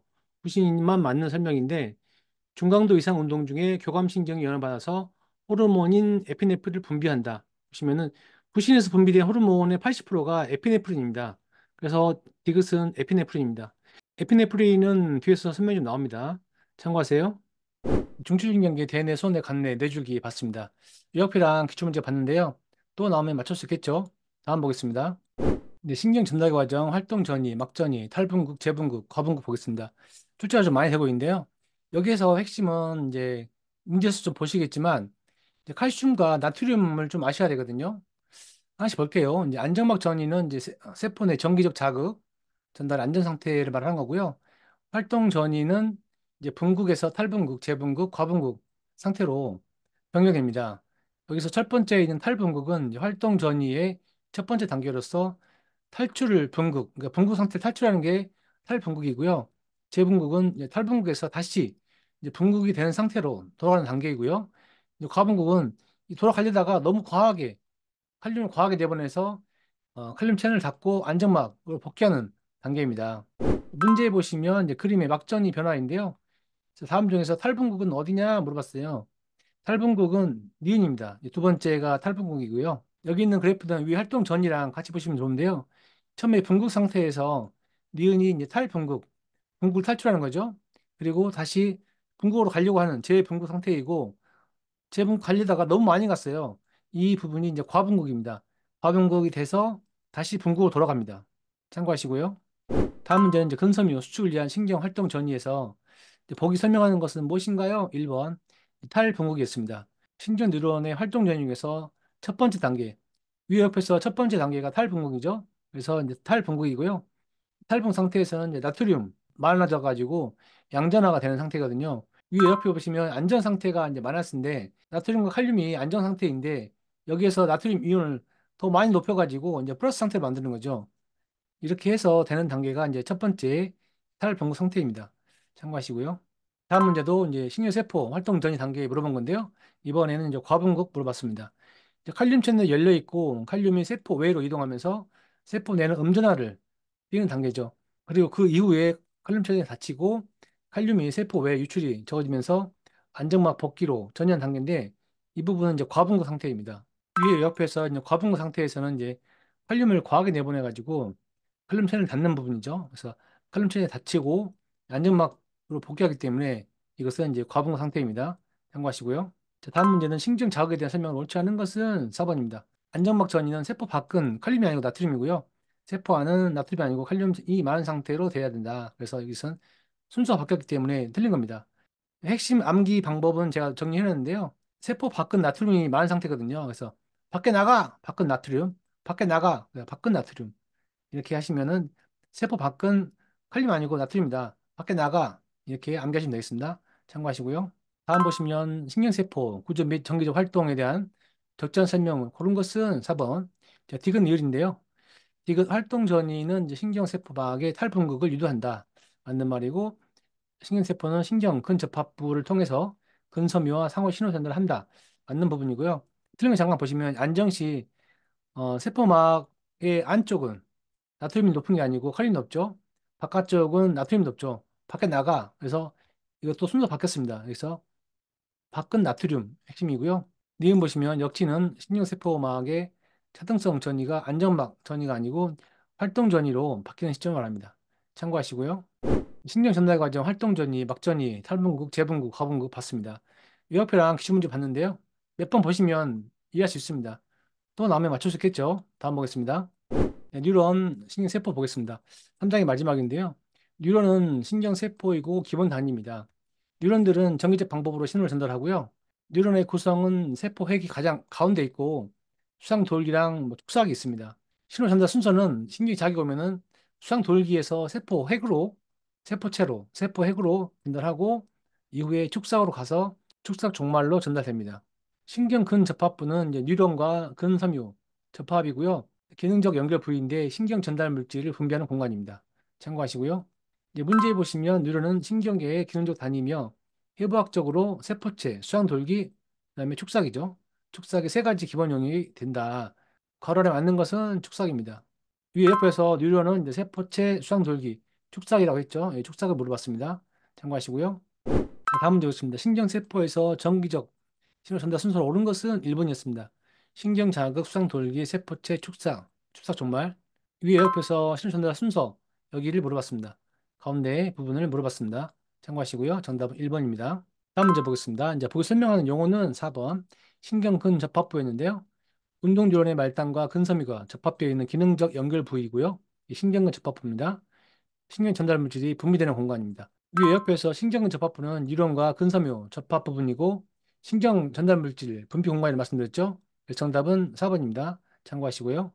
뉴런과 신경세포 옆에랑 기출문을 같이 봤습니다. 또 나오면 맞출 수 있겠죠. 다음 4장으로 가겠습니다. 제4장 골격근과 운동입니다. 출제 빈도는 최근 5년 동안은 25%이고요. 골격근, 지근섬유, 속근섬유, 근수축 관련 분야에서 반복적으로 출제되고 있습니다. 지근섬유랑 속근섬유입니다. 출제 빈도는 15회 이상으로 10년 동안 15회 이상이니까 최소 한 문제 이상, 두 문제까지 출제된다고 보시면 되겠습니다. 보디빌딩 고술도 출제가 많이 되고 있습니다. 근섬유 형태가 지근섬유랑 속근섬유가 있는데요. 지근섬유는 타입 1, 레드, 슬로우고요. 속근섬유는 타입 2, 화이트, 패스트입니다. 여기서 ST, FT는 이제 슬로우, 트위치, 파이버이고요. 트위치가 뭐 실룩거리다 그런 말이지 않습니까? 운동 생리학에서는 수축 이렇게 쓰는데요. 섬유, 그러니까 슬로우 수축 섬유, 빠른 수축 섬유인데 우리 시험 볼 때는 그냥 이거를 ST를 슬로우 트위치 파이브 하지 마시고 이제 슬로우 타입, 패스트 타입 이렇게 하는 게 낫습니다. 그 슬로우 타입, 패스트 타입은 원래 아니거든요. 그런데 지금 섬유는 이제 슬로우 타입, 속군 섬유는 이제 패스트 타입 이렇게 하시는 게 시험 볼 때는 좀 편리합니다. 자, 지금 섬유는 천천히 수축하지만 지속적으로 수축하는 걷기 저강도 운동이고요. 타입 1이고 슬로우 타입이다. 속군 섬유는 이제 빨리 수축하는 거고 속도감 있는 단거리 달리기입니다. 타입 2, 타입 2를 세분화하면은 이제 패스 타입 A, 패스 타입 X 이렇게 볼 수 있는데요. 타입 2를 세분화해서 타입 2A, 타입 2B로 예전에 분류했는데 최근에는 타입 2를 타입 2X로 명명하면서 점차 일반화되고 있습니다. 이 운동 강도는 이제 타입 2A를 먼저 쓰고 그다음에 타입 2X가 된다. 타입 2가 더 빠르고 최고 강도이다. 슬로우 타입과 패스트 타입은 원래는 아니라고 말씀드렸죠. 이제 원래는 이제 슬로우 트위치 5고요. 이제 패스트 트위치 5인데 우리 시험 볼 때 이제 슬로우 타입, 패스트 타입 이렇게 하는 게 좀 편리하실 것 같아요. 좀 더 분류해 보면 이 표도 다 이제 여러분들 암기를 하셔야 되거든요. 보시면 지근섬유 타입 1 이제 슬로우 타입 이제 빨간색, 흰색 있는데 이제 속근섬유는 흰색입니다. 우리 속옷이 흰색이 많죠. 그래서 속근은 흰색, 지근은 빨간색. 이렇게 재밌게 한번 외워보시고요. 이제 지근섬유는 이제 저강도 걷기 장거리 유산소 운동이지 않습니까? 속근섬유는 이제 고강도 무산소 운동이고 이제 유산소 운동이기 때문에 산화 능력이 산소가 많아서 높다. 여긴 낮고 피로는 산소가 많으면 피로 내성이 강하죠. 산소가 많으면 피로 안 필요하지 않습니까? 그래서 피로 내성이 강하다. 여기 약하고 이제 모세혈관 미토콘드리아는 산소가 많아서 모세혈관 미토콘드리아가 밀도가 높다. 많다. 이렇게 생각하시고요. 해당 능력은 당을 분해, 포도당 분해, 탄수화물 분해 이렇게 볼 수 있는데요. 탄수화물 분해니까 탄수화물이 무산소에 많이 쓰지 않습니까? 유산소는 지방이고 그래서 해당 능력은 이 무산소 쪽, 속군의 이쪽이 높다. 수축, ATP 아제가 있는데요. 자, 수축은 우리 단거리 달리기 빠르죠. 단거리가 빠르잖아요. 그래서 수축 ATP 아제는 빠름. 속군 섬유가 수축 ATP 아제는 빠르다. 이렇게 좀 재미있게 한번 외워보시고요. 여러분 스타일에 따라서 이 순서라든가 내용 바꿔서 외워도 됩니다. 전 이렇게 한번 외울 수 있다. 참고사항으로 말씀드렸습니다. 이 문제 보겠습니다. 이제 보기에 괄호 안에 들어갈 용어로 바르게 연결된 것은 이제 지근섬유 타입 1 속군, 이제 속군 타입 2 X 나왔는데요. 보기 보시면 걷기와 같은 저강도 운동에서는 주로 이제 지근섬유가 쓰이죠. 달리기나 더 높은 강도일 때는 이제 속군섬유가 쓰이는데, 나아가 전력 질주 같은 최고 강도에서는 이제 속군에서 타입 2 X가 쓰인다. 그래서 타입 1, 타입 2 A, 타입 2 B하고 타입 2 X가 있습니다. 위에 옆에 보시면 지근섬유 슬로우죠. 이제 저강도이기 때문에 타입 1이고 저강도. 더 높은 강도에서는 이제 타입 2하고 타입 2 A하고 B가 있는데, 처음에는 타입 2 A고 그 다음에는 타입 2 X, 타입 2 B이기 때문에 여기가 타입 2 B하고 타입 2 X, 타입 2 A입니다. 참고하시고요. 다음 문제도 같은 스타일인데요. 운동 강도 증가에 따라서 동원되는 근섬유 순서로 옳은 것은 3번입니다. 타입 1, 타입 2 A, 타입 2 B, X 이렇게 됩니다. 참고하시고요. 다음 문제도 같은 스타일인데요. 이제 근섬유 순서 물어봤습니다. 슬로우 타입, 패스트 타입 A, 패스트 타입 X 이 순서입니다. 참고하시고요. 다음 문제도 앞에 문제랑 비슷한 문제입니다. 골격근 운동 단위의 동원에 관한 설명을 옳지 않은 것은 3번이었습니다. 저강도 운동 시 타입 2 근섬유가 가장 먼저 동원된다가 아니고 타입 2가 아니고 타입 1이죠. 이제 슬로우 타입이 먼저 동원되는 거죠. 옳지 않은 것은 3번입니다. 참고하세요. 다음 문제 보시면 이제 보기에서 타입 1 근섬유에 대한 설명으로 옳은 것은 4번입니다. 자, 니은 리을인데요. 강한 필요내성, 낮은 해당 능력. 위에 더 압축 요약표 보시면은 타입 1 보시면 이제 필요내성 강함이죠. 그리고 해당 능력 낮음. 그래서 타입 1은 이제 니은과 리을이 맞고요. 이제 빠른 수축, 여기는 타입 2죠. 수축 보시면 이제 빠른 수축은 타입 2고, 이제 빠른 ATP 아재는 이제 타입 2죠. 그래서 두 개가 틀렸었기 때문에 타입 1은 이제 4번 니은이 맞고요. 참고로 이제 ATP 아재는 이제 ATP 분해 요소인데요. 제가 좀 재미있게 아재라는 거는 이제 아재 가세, 사투리로 이제 가위를 가세라고 하는데 아이를 가세 자르는 건데 ATP 아재는 ATP를 자르는 ATP 분해 요소이거든요. 아재가 많이 쓰여요. 뒤에 보시면은 이제 리파 아재는 지방 분해 요소이고 락타 아재는 저당 분해 요소인데, 하여튼 아재가 이제 효소인데 그냥 우리 재미있게 아재는 그냥 자르는 효소다. 이렇게 참고하셔도 되겠습니다. 다음 문제 보겠습니다. 보기에서 속군에 대한 옳은 설명만을 묶인 것은 4번이었습니다. 기억 니을이고요. 빠른 수축 속도, 높은 해당 능력. 위에 보시면은 빠른 수축 속도, 높은 해당 능력. 이 줄이 속군이죠. 그래서 이제 기억 니을이 맞고요. 강한 필요내성, 높은 산화 능력. 강한 필요 능력, 높은 산화 능력. 이 부분은 지근이죠. 두 개가 맞지 않고요. 정답은 4번 기억 니을입니다. 참고하세요. 다음 문제도 비슷한 문제입니다. 보기에서 속군섬유에 관한 특성으로 옳은 것만을 모두 고른 것은 3번이었습니다. 니은 1이고요. 틀린 거 먼저 보시면은 필요저항이 높고 산능이 높다. 필요저항이 강하고 산능이 높음. 이 부분이 지근이죠. 그래서 속군이 아니고요. 수축 속도가 빠르고 칼슘 이온, 방출력 속도가 빠르다. 이 부분이 속군입니다. 옳은 것은 니은 1입니다. 참고하세요. 다음 보시면 근섬유 형태에 따른 특성으로 적절치 않은 것은 4번입니다. 속군은 지근에 비해 필요에 대한 저항이 높다. 높다가 아니 낮다죠. 속군 보시면 필요, 속군 여기죠. 속군은 필요가 낮죠. 속군 낮기 때문에 높다가 아니고 낮다입니다. 아까 제가 산소, 산소가 많기 때문에 필요 강하다고 했고, 무산소는 필요 내성이 약하다고 했죠. 참고하시고요. 다음 문제 보시면 이제 스프린트 트레이닝 후 나타나는 생리적 적응이 바르게 날된 것은 1번. 자, 속군 선미 비대, 속군을 많이 쓰는 거죠. 해당 과정을 통한 ATP 생산량 향상 맞는 거죠. 위에 보시면 속군 보시면 해당 능력이 높지 않습니까? 그리고 단거리 이런 데 유리하기 때문에 그 해당 과정을 통해서 ATP 생산 능력이 올라가고 속군을 많이 쓰면 비대해진다. 이것입니다. 참고하시고요. 다음 문제 보겠습니다. 장기간의 저항성 트레이닝, 무산소 운동이죠. 골격근의 적응으로 적절하지 않은 것은 4번이었습니다. 미토콘드리아 밀도가 증가한다. 증가 아니죠. 위에 보시면 이제 무산소 운동은 미토콘드리아 밀도가 적죠. 제가 아까 산소가 많아서 밀도가 높고 산소가 적어서 밀도가 낮다. 재미있게 외워보자고 했는데요. 그래서 여기서는 옳지 않은 것은 4번입니다. 참고하시고요. 다음 문제는 유산소성 트레이닝을 통한 근육 내 미토콘드리아 변화와 관련된 설명으로 옳지 않은 것은 3번이었습니다. 자, 손상된 미토콘드리아 분해 및 제거율 감소, 감소가 아니고 증가죠. 유산소는 미토콘드리아 증가다. 위에 보시면 유산소는 이제 미토콘드리아 밀도가 많다고 그랬죠. 그 증가하는 부분이죠. 그래서 여기서는 옳지 않습니다. 3번이 참고하시고요. 다음 문제는 유산소 트레이닝에 의한 골격근 정현상 옳지 않은 것은 2번입니다. 타입 2 섬유 현저한 크기 증가가 아니고 타입 1이죠. 위에 보시면 유산소는 지근 섬유를 많이 쓰지 않습니까? 그래서 타입 1이 더 많이 사용돼서 타입 1이 증가되는 거죠. 그래서 이것은 옳지 않습니다. 참고하시고요. 다음 문제 보시면 이제 저항성 트레이닝, 무산소 운동이죠. 이제 근력 향상 요인으로 적절히 아는 것은 1번이었습니다. 타입 1 섬유수 증가가 아니고 타입 2죠. 위에 보시면 이제 무산소 운동, 저항성이니까 타입 2를 많이 쓰니까 타입 2가 더 많이 사용되겠죠. 그래서 타입 1은 아니고요. 정답은 1번입니다. 참고하시고요. 다음 문제는 약간 어려운데요. 이제 보기에서 있는 이제 근섬유, 유연배 특징으로 적절한 것은 2번입니다. 2번이 적절하다는 말인데요. 자, 보기 보시면 단거리 선수의 장단지 근육. 단거리니까 위에 보시면 속근이죠. 속근. 기억이 속근인 거고 장거리 수영 선수. 장거리니까 니은은 지근섬유입니다. 그래서 속근과 지근을 이제 알고 자, 속근 섬유는 지근 섬유에 비해서 필요에 대한 저항력이 낮다. 자, 기억이 속근 섬유인데 위에 보시면 속근 섬유 있지 않습니까? 속근 섬유 필요 대상 보시면 약하죠. 제가 무산 산소가 없어서 필요가 약하다고 했지 않습니까? 그래서 여기 속근 섬유는 지근 섬유에 비해서 필요에 대한 저항성이 낮다. 이게 맞는 말이죠. 그래서 정답은 2번입니다. 참고하시고요.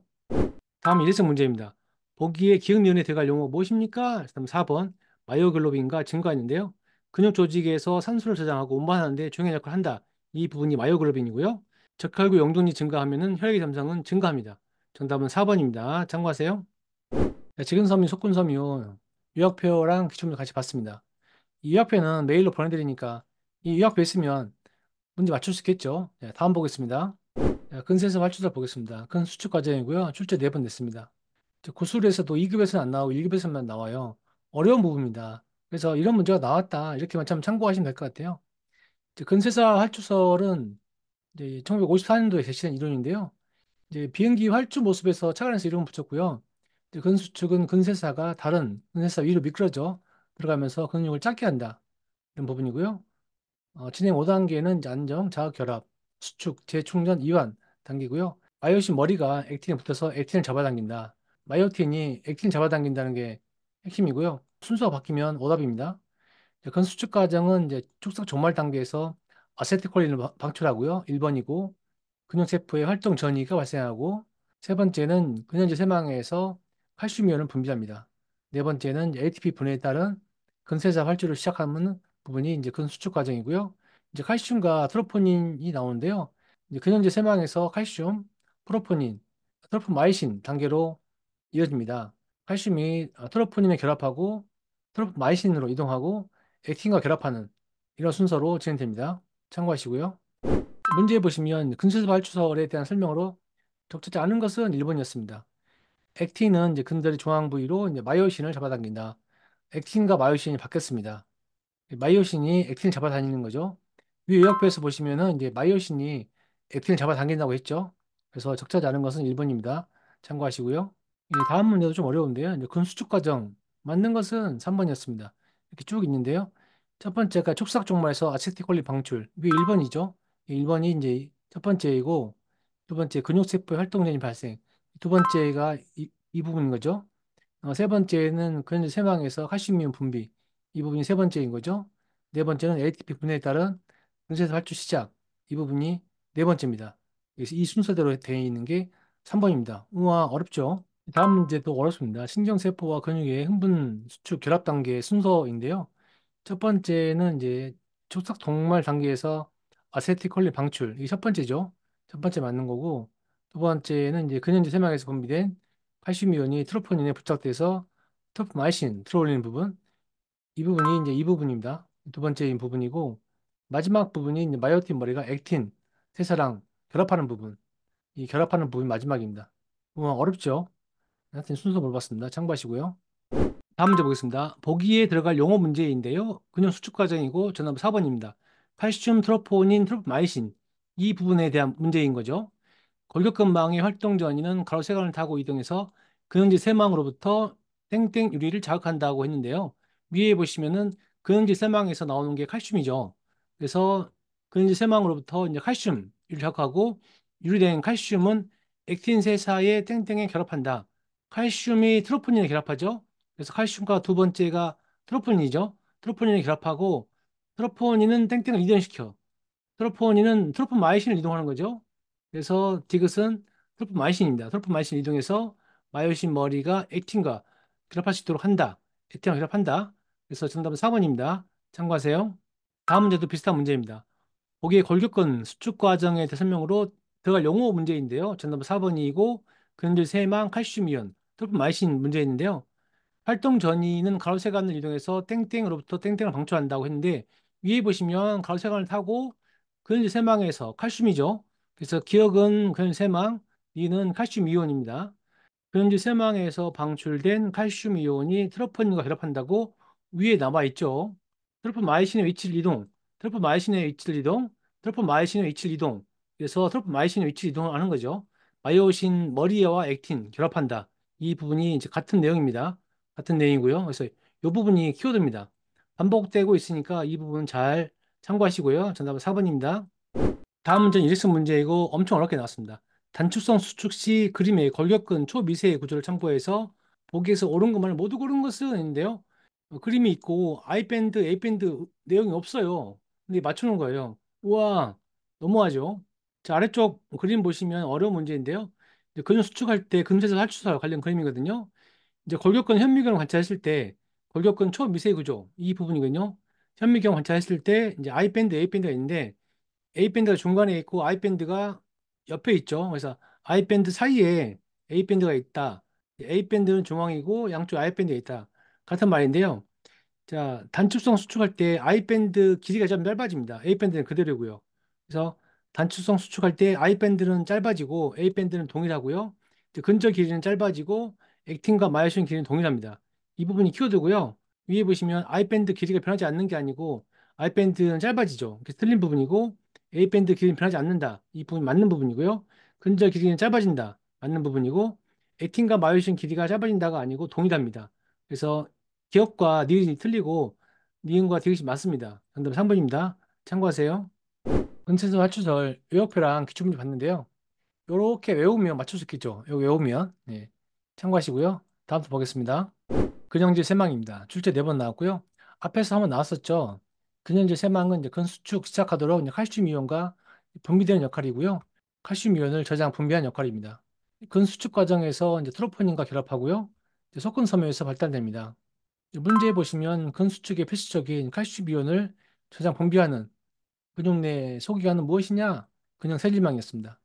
위에 에어표에서 이제 칼슘 이온 저장 분비하는 부분 이거는 이제 근형질 세망이다. 참고하시고요. 다음 문제 보시면 골격근 수축 과정 중 이제 근형질 세망에서 분비되는 트로포닌과 결합하는 물질은 칼슘 이온입니다. 위에 에어표에서 칼슘 이온이 있죠. 참고하시고요. 다음 문제 보시면 골격근 섬유에 대한 설명으로 옳은 것은 근수축에 필요한 칼슘은 근현재 세망에 저장되어 있다. 이 옆에서 칼슘 이온이 근현재 세망에 저장되어 있지 않습니까? 그래서 1번이 정답입니다. 참고하시고요. 다음 문제는 이제 지근섬유와 비교되는 속근섬유의 특징을 옳은 것은 2번이었습니다. 근현재 세망의 발달. 이 옆에서 보시면 근현재 세망 보시면은 이제 속근섬유에서 발달한다고 했지 않습니까? 2번이 정답입니다. 참고하시고요. 근현재 세망 위협표랑 기출문제 봤는데요. 잘 외우면 맞출 수 있겠죠? 다음 보겠습니다. 근수축 종류 보겠습니다. 등장성, 등척성, 등속성이 있는데요. 실제는 많이 되고 있고요. 등장성은 장력이 같은 거고요. 등척성은 길이가 같습니다. 등속성은 속도가 같습니다.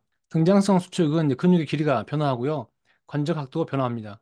이제 등장성은 길이가 같기 때문에 근육 길이가 변화하지 않고 장력이 발생합니다. 줄 당기고 버티기, 뭐 철봉 매달리기, 플랭크 이런 부분들이 등척성이고요. 등속성은 속도가 같은데 이제 모든 각도에서 같은 장력이라요. 일반적으로 수행이 어렵습니다. 별도 장비가 필요하고 재활 운동에 사용됩니다. 예시로 해서 다음 예시는 등속성 수축이다. 그러면 거의 대부분 틀린 겁니다. 예시가 사실상 어렵거든요. 그래서 등속성 수축 나오면 정답이 확률이 많고요. 등장성이 시험에 많이 나옵니다.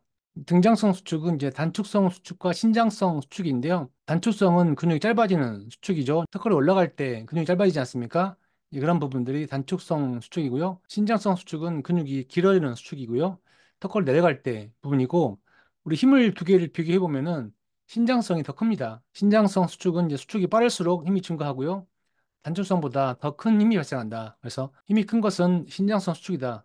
이렇게 참고하시면 되겠습니다. 문제 보시면 근육의 길이가 길어지면서 힘을 발휘하는 수축은 정답은 신장성입니다. 위 에어표 등장성에서 신장성 수축 보시면 근육 길어지는 수축이 신장성 수축이죠. 정답은 3번 신장성 수축입니다. 다음 문제는 등장성 근수축에서 근육의 길이가 늘어나는 동안 장력이 발생하는 것은 신장성 수축이죠. 위의 옆에서 신장성 수축, 근육 길어지는 수축이라고 말씀드렸습니다. 참고하시고요. 다음 문제 보시면 이제 보기에 근수축 유형에 따른 힘, 속도, 파워 관계에 대해서 적절한 것은 정답은 기억 니을이는데요. 보기 보시면 두 개 중에 하나가 맞는 부분이거든요. 신장성 수축은 수축 속도가 빠를수록 힘이 증가한다. 위에 옆에서 등장성에서 신장성 보시면은 수축이 빠를수록 힘 증가한다고 했지 않습니까? 니은 보시면 수축 속도가 빠를수록 최대 파워가 증가한다. 같은 말인데 단축성이 아니고 신장성이죠. 그래서 기억이 맞는 부분이고 니을 보시면은 이제 동일 근육에서 신장성 수축은 단축성 수축에 비해 같은 속도에서 더 큰 힘이 생성된다. 위에 옆에 보시면은 오른쪽 보시면은 힘 크기가 신장성이 더 크죠. 단축성보다. 니을 보시면은 신장성이 더 큰 힘을 발생한다. 맞는 말이고 디귿 보시면 더 빠른 수축은 어디냐? 단축성이다. 아니다. 단축성이 아니고 신장성입니다. 그래서 틀린 거죠. 그래서 맞는 것은 기억과 니을. 정답 3번입니다. 참고하시고요. 다음 문제는 이제 보기에서 근육의 힘, 파워, 속도 관계에서 옳은 것만을 모두 고른 것은 정답 2번입니다. 자, 디귿이 틀린 건데요. 디귿 보시면 이제 근육이 발휘할 수 있는 최대 근파워는 등척성이 아니고 신장성이죠. 이 옆에서 제일 큰 힘은 이제 신장성이라고 말씀드렸죠. 참고하시고요. 자, 기억 맞는 건데요. 이제 단축성 수축 시 수축 속도가 빨라짐에 따라서 힘 장력은 감소한다. 맞는 부분이죠. 신장 속도가 빨라지면서 힘이 증가하기 때문에 단축성은 감소합니다. 닐은 단축성 수축 속도가 동일할 때 속근 섬유가 많을수록 큰 힘을 발휘한다. 맞는 말이고요. 참고하십시오.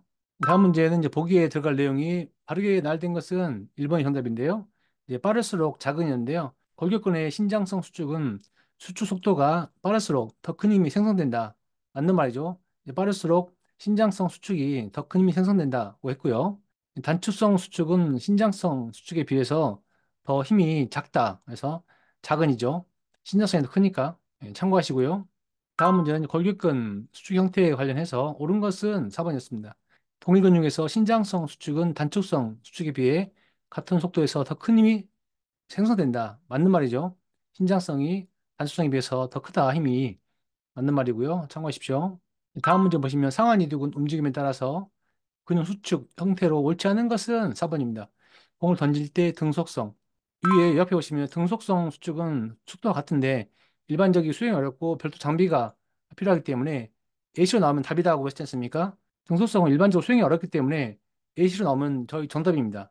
그래서 이것은 옳지 않은 겁니다. 참고하시고요. 나머지는 이제 유형별로 맞는 부분입니다. 참고하세요. 근 수축 관련해서 등장성, 등적성, 등속성, 역배랑 기준을 같이 봤습니다. 또 나오면 맞출 수 있겠죠? 다음 보겠습니다. 근육 조직 보겠습니다. 출제 세 번 됐고요. 이제 근육의 구조는 이제 근다발이 제일 크고요. 그 안에 근섬유가 있고 그 안에 근원섬유, 필라멘트, 근실사가 있고 제일 작은 게 액틴, 미오신 이런 순서로 되어 있습니다. 근섬유의 구조 안에서 원형질막, 원형세포, 근형질, 가로세관, 근형질 세막이 있는데요. 여기서 원형질막은 산염기, 평형 유지하는 부분입니다. 이거 한번 출제됐으니까 참고하시고요. 산염기, 평형 유지가 가로세관이다. 그러면 오답이겠죠? 참고하시고 여기 있는 이제 가로세관, 가로세관은 이제 근원섬유로 신경 자극을 신속하게 전달하는 부분입니다. 이 근섬유는 이제 수백 개에서 수천 개의 근원섬유로 구성되어 있습니다. 이쪽에 보시면 근육 구조에서 이제 근섬유 안에 근원섬유 있다고 했습니까? 근데 근원섬유가 수백 개, 수천 개가 모여서 이제 근섬유가 된다. 이제 그런 말이고요. 이제 근섬유는 이제 근세포랑 같은 말이고 이제 근내막에 쌓여 있습니다. 근내막에 쌓여 있다. 한번 시험 나왔습니다. 이제 근원섬유는 이제 근육의 기본 단위인 근절로 구성되고 있습니다. 참고하시고요. 문제 보시면 인체의 근육 구조는 여러 가지 조직으로 있는데 근육의 구조를 올바르게 나열한 것은 4번입니다. 근다발, 근섬유, 근섬유, 필라멘트 있는데요. 이 부분이 위에 요약표에서 이제 근다발, 근섬유, 근섬유, 필라멘트 이 부분입니다. 그래서 정답은 4번입니다. 참고하시고요. 다음 문제 보시면 이제 근섬유의 구조와 기능에 대해서 물어봤습니다. 옳지 않은 것은 2번입니다. 가로세관에서 산염기, 평형 유지인데요. 이제 가로세관이 아니고 원형실막이라고 했죠. 위에 옆에서 근섬유 구조에서 보시면은 이제 원형질막이 이제 산염기, 평형유지이고 가로세가 나오면 아니다라고 말씀드렸습니다. 가로세가는 이제 근원섬유로 신경 자극을 신속하게 전달하는 부분입니다. 참고하시고요. 다음 보시면 이제 근섬유 및 근원섬유에 대한 설명을 옳은 것은 2번입니다. 이제 근섬유는 결합조직인 근내막으로 쌓여 있다. 맞는 말이죠. 위에 옆에 보시면 근섬유 구조 오른쪽 보시면은 이제 근내막으로 쌓여 있다고 했지 않습니까? 맞는 말입니다. 참고하시고요. 근육 조직에 대해서 요약표랑 기초문제 같이 봤습니다. 또 나오면 맞출 수 있겠죠. 다음은 5장으로 하겠습니다. 제5장 내분비계와 운동입니다. 출제 빈도는 최근 5년 동안은 9%이고요. 내분비계 인슐린, 호르몬 관련해서 반복적으로 출제되고 있습니다. 글루카곤과 인슐린 출제 많이 되고 있는데요. 췌장 호르몬이에요. 췌장은 배꼽 위쪽에 있고요. 혈당을 조절하는 호르몬인데 이제 글루카곤과 인슐린이 서로 기량작용, 그러니까 서로 반대라는 얘기거든요. 기량작용은. 글루카곤은 혈당을 높이는 역할이에요. 혈당을 낮추는 역할은 인슐린이고요. 췌장은 혈당 알파 세포고 인슐린은 췌장 베타 세포입니다. 또 인슐린은 이제 제2형 당뇨병의 원인이 되는데요. 문제 볼 때 같이 좀 보겠습니다. 참고하시고요. 문제 보시면 췌장에서 분비되는데 혈당 조절 호르몬이다. 용어가 맞는 것은 4번 이제 글루카곤과 인슐린 문제인데요. 혈당 저하될 때 혈당을 높이는 역할 글루카곤, 혈당 증가될 때 낮추는 역할 인슐린입니다. 참고하시고요. 다음 문제 보겠습니다. 혈중 글루코스 수준을 증가시키는 호르몬과 분비 장소를 바르게 연결한 것은 2번이었습니다. 글루카곤과 췌장 알파 세포인데요. 혈중 글루코스 수준을 높이는 부분이 글루카곤이죠. 혈당을 높이는 역할, 장소는 췌장 알파 세포이고요. 정답은 2번 글루카곤과 췌장 알파 세포입니다. 참고하세요. 다음 문제는 비슷한 문제입니다. 보기에서 설명한 호르몬이 무엇입니까? 저는 3번 글루카곤인데요. 췌장 알파 세포에서 분비된다. 췌장 알파 세포 분비, 이것은 글루카곤입니다. 글루카곤이죠. 혈중 글루코스 농도 높인다고 앞에 문제에서 봤죠. 저는 3번입니다. 참고하세요. 다음 문제 보시면 보기 설명하는 호르몬은 1번 인슐린인데요. 췌장의 베타세포이고 혈당 조절에 관여한다. 위에 옆에 보시면 인슐린이 혈당을 낮추는 역할이고 췌장 베타세포이지 않습니까? 그래서 췌장 베타세포 혈당 관련된 호르몬은 인슐린입니다. 참고하시고요. 다음 문제 보시면 제2형 당뇨의 원인으로 알려진 호르몬은 정답 인슐린입니다. 자, 2형 당뇨라는 거는 인슐린 분비가 감소해서 혈당이 비정상적으로 올라가서 이제 고혈당 되는 부분이죠. 위에 옆에 보시면 글루카곤은 혈당 높이는 역할이고 인슐린 낮추는 역할인데 혈당이 높아지면은 인슐린이 나와서 혈당 낮춰줘야 되는데 이게 잘 안 되는 부분이 제2형 당뇨이고요. 자, 2형 당뇨 원인은 이제 인슐린입니다. 참고하시고요. 다음 문제 보시면 1시간 이내에 중강도 운동 시 시간 경과에 따라서 혈중 농도가 점차 감소하는 호르몬은 2번 인슐린이죠. 인슐린이 혈중 농도를 감소한다고 했죠. 정답은 2번입니다. 참고하시고요. 자, 글루카곤과 인슐린 요약표랑 기출문제 봤습니다. 또 나오면 맞출 수 있겠죠. 다음 보겠습니다. 에피네프린, 노르에피네프린 실제 좀 많이 되고 있고요. 교감신경을 촉진하는 신경 전달 물질로 에피네프린, 이제 노르에피네프린이 있는데요. 이 두 개를 합쳐서 이제 카테콜라민이라고 합니다. 에피네프린은 이제 부신 수질에서 분비되는 호르몬의 80%, 대부분이 이제 에피네프린이죠. 관과 근육의 이제 글리코겐 분해를 촉진시키고요. 지방 분해를 촉진시킵니다. 심박수와 심근의 수축력을 증가시킵니다. 노르에피네프린은 이제 부신 수질에서 분비되는 호르몬의 20%, 대부분이 이제 에피네프린이고 20%가 이제 노르에피네프린입니다. 지방 조직에서 체지방을 분해하고요. 유리지방산, 산화를 촉진합니다. 참고하시고요. 문제 보시면 이제 부신 수질에서 분비되는 호르몬의 80%를 차지하는 것은 1번 에피네프린입니다. 위에 옆에 보시면 이제 부신 수질에서 분비되고 호르몬의 80%를 차지하는 부분이 에피네프린입니다. 정답은 1번이고요. 참고하십시오. 다음 문제 보시면 이제 보기에 설명한 호르몬은 2번 에피네프린이었습니다. 부신 수질에서 분비가 증가되고요. 이제 글리코겐 분해를 촉진하는 부분은 이제 에피네프린입니다. 참고하시고요. 다음 문제는 이제 보기 설명하는 호르몬은 3번 에피네프린입니다. 이제 부산 수질로부터 분비되고 이제 지방의 분해 촉진, 이 부분은 에피네프린입니다. 참고하시고요. 다음 문제 보시면 이제 카테콜라민을 의미하는 두 가지 호르몬이 무엇일까요? 4번 에피네프린과 이제 노르에피네프린입니다. 이제 카테콜라민은 에피네프린과 노르에피네프린 다 합친 말입니다. 위에 옆에서 에피네프린과 노르에피네프린 다 총칭하는 말이 이제 카테콜라민이라고 말씀드렸죠? 참고하시고요. 다음 문제 보시면 이제 카테콜라민에 대한 설명을 옳지 않은 것은 원래 정답은 3번이었고 1번이 복수 정답으로 초과됐습니다. 3번 보시면 이제 알파 수용체 결합 시 이제 기관지 수축이 아니고 혈관 수축입니다. 그래서 틀린 거고요. 카테콜라민 이제 부신 피질에서 분비되는 게 아니고 부신 수질입니다. 자, 부신은 콩팥 위에 있는데요. 이제 부신 안쪽에 있는 게 부신 수질이고 부신 밖에 있는 게 부신 피질이거든요. 그래서 다른데 잘못됐죠. 그래서 1번도 이제 오답으로 해서 복수 정답이고요. 카테콜라민 좀 더 보시면은 이제 부신 소질에서 분비되는데 알파1, 알파2, 베타1, 베타2별로 신재 반응이 다른데 알파1 결합하면 혈관이 축소됩니다. 그래서 기관지 축소가 아니고 혈관 축소가 맞는 말이어서 둘 다 틀린 겁니다. 참고하시고요. 다음 문제 보시면 운동 중에 혈중 포도당 농도를 유지하기 위한 호르몬에 대한 설명을 옳지 않은 것은 3번입니다. 노르에피네프린 문제인데요. 이제 골격근 조직 내 유리지방산 산화 억제가 아니고 촉진이죠. 위에 옆에 보시면 이제 노르에피네프린 보시면 지방 조직에서 체지방을 분해하고 유리지방산 산화 촉진이죠. 억제가 아니고 촉진이기 때문에 옳지 않은 것은 3번입니다. 참고하시고요. 에피네프린, 노르에피네프린 이 옆에랑 기준을 같이 봤습니다. 또 나오면 맞출 수 있겠죠? 다음 보겠습니다. 자, 호르몬 첫 번째입니다. 호르몬이 좀 오장에서 많이 나오는데요. 두 가지로 좀 구분해 봤고요. 첫 번째 호르몬은 이제 글리코겐 성장 호르몬, 항인용 호르몬입니다. 글리코겐은 이제 간과 근육에 당을 저장시켜서 운동을 지속할 수 있게 하는 호르몬이고요. 성장 호르몬은 뇌하수체 전엽에서 분비됩니다. 뇌하수체 후엽 아니고요. 전엽에서 분비되는데 조직의 성장에 관여하는 부분이고요. 성장 호르몬은 단백질 합성 증가하고요. 간의 당신생 유리지방산 동원 증가됩니다. 항인효 호르몬은 뇌하수체 후엽에서 분비되고요. 신장, 콩팥을 통한 수분 손실을 감소시켜줍니다. 참고하시고요. 다음 문제 보시면 운동 시 인체 호르몬 반응에 대한 설명으로 옳지 않은 것은 4번입니다. 자, 글루코겐 아니고 글리코겐인데요. 이제 간과 근육에 당을 저장시켜서 운동을 지속할 수 있다. 이제 글루코겐 아니고 글리코겐입니다. 위에 옆에 보시면 이제 글리코겐이 이제 간과 근육에 당을 저장시켜서 운동을 지속할 수 있게 한다. 글리코겐이고요. 다음 문제 보시면 운동 시 호르몬이 분비되는 뇌분비선과 주요 기능이 잘못된 것은 4번입니다. 성장 호르몬 뇌하수체 후입이 아닌 전엽이죠. 단백질 합성 증가, 유리지방산 동을 증가된다는 부분 말씀드렸죠. 위에 옆에서 성장 호르몬 관련해서 뇌하수체 전엽이다 말씀드렸죠. 참고하시고요. 다음 문제 보시면 보기 중 적절한 것은 4번이었는데요.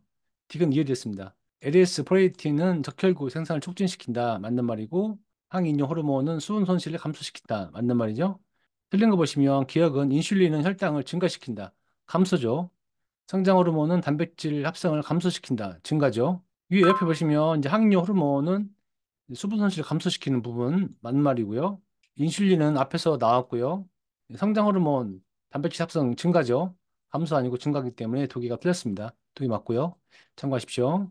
다음 문제 보시면 운동 시 뇌하수체 후엽에서 분비되고 신장, 콩팥 통한 수분 손실을 감소시키는 호르몬은 1번 항인효 호르몬입니다. 이에 옆에서 항인효 호르몬이 뇌하수체 후엽에서 분비되고 신장, 콩팥을 통한 수분 손실을 감소한다고 말씀드렸죠. 참고로 뇌하수체 전엽에서 나오는 거는 이거 하나만 있는 게 아니고 후엽에서 나오는 것도 이거 하나만 있는 건 아닙니다. 그래서 전엽에서 많이 나오는데 전엽에 나오는 것 중에서 성장 호르몬이 나왔고 후엽에서 분비된 게 많이 있는데 항인효 호르몬이 나온 겁니다. 참고하시고요. 자, 호르몬 첫 번째 유역표랑 기출 문제 같이 봤습니다. 이제 글리코겐 성장 호르몬, 항인효 호르몬은 나오면 맞출 수 있겠죠? 다음 보겠습니다. 여러분 두 번째 보겠습니다. 갑산성 자극 호르몬과 칼시토닌 이제 부갑산성 호르몬, 알도스테론인데요. 이제 갑상선 자극 호르몬은 뇌하수체 전엽에서 분비되고요. 혈중 갑상선이 감소되면은 생성과 분비를 자극하는 호르몬이 이 갑상선 자극 호르몬입니다. 트라이아이오드 타이로닌과 티록신 호르몬 분비를 조절합니다. 칼시토닌과 부갑산선 호르몬 볼 텐데요. 칼슘 하면 뼈고 뼈 하면 칼슘인데요. 혈중의 칼슘 농도가 증가하면은 뼈의 칼슘 방출을 감소시키는 게 이제 칼시토닌이고 부각산성 호르몬은 혈중 칼슘 농도가 감소하면 뼈의 칼슘 방출을 증가시키는 그래서 칼슘 조절하는 호르몬이 두 가지가 있습니다. 참고하시고요. 알도스테론은 이제 부신 피지체에서 분비되고요. 운동 시 수분 손실을 자극하고 표적 기관은 신장입니다. 나트륨을 재흡수해서 수분 손실 억제하고요. 자, 알데스테론 맨 오른쪽 보시면 이제 알데스테론 분비 앞서서 신장에서 분비될 때 레닌과 안지오텐신이 분비되고 그다음에 알도스테론이 나온다. 참고하시고요. 다음 문제 보시면 이제 보기 설명한 호르몬인데요. 뇌하수체 전엽에서 분비되고 트라이아이오드 타이로인과 이제 티록신 호르몬의 분비를 조절한다. 이것은 갑산선 자극 호르몬입니다. 갑산선 자극 호르몬이 트라이아이오드 타이로인과 티록신 호르몬 분비를 조절하는 부분이죠. 그래서 정답 1번입니다. 다음 문제는 이제 보기에 호르몬이 바르게 연결된 것은 3번인데요. 자, 보기 보시면 이제 칼슘 조절 호르몬 관련 문제이고요. 이제 기억은 혈중 칼슘 농도가 증가하면은 뼈의 칼슘 방출을 감소시킨다. 이것은 칼시톤이고요. 칼슘 농도가 감소하면 뼈의 칼슘 방출을 증가시킨다. 이것은 이제 부갑산선 호르몬입니다. 참고하시고요. 다음 문제는 이제 보기의 모든 과정에 적용되는 인체 체액량 유지 호르몬은 2번 알도스테론인데요. 운동 시 수분 손실에 자극되고 나트륨 저흡수에서 수분 손실 억제하고 부신 피질에서 분비되고 표적기관 신장이다. 이것은 알도스테론입니다. 참고하시고요. 자, 여러분 두 번째 내용 요약표랑 기출문제 같이 봤습니다. 또 나오면 맞출 수 있겠죠? 다음 6장으로 가겠습니다. 제6장 호흡순환계 운동입니다. 출제 빈도는 총 5년 동안 봤더니 26%이고요. 호흡계, 순환계, 심박출량, 심혈관 관련 분야에서 반복적으로 출제되고 있습니다. 초과산소 섭취량입니다. EPOC라고 하는데요. 운동할 때 산소 섭취가 늘어나게 되는데요. 운동 후에도 휴식보다 더 많은 산소를 일정 시간 동안 소비하더라. 이 부분이 이제 초과산소 섭취량입니다. 발생 원인으로는 운동 중 증가한 혈압 감소, 체온 저하, 젖산 제거 이런 것 관련이고요. 산소 제거는 아닙니다. 참고하시고요.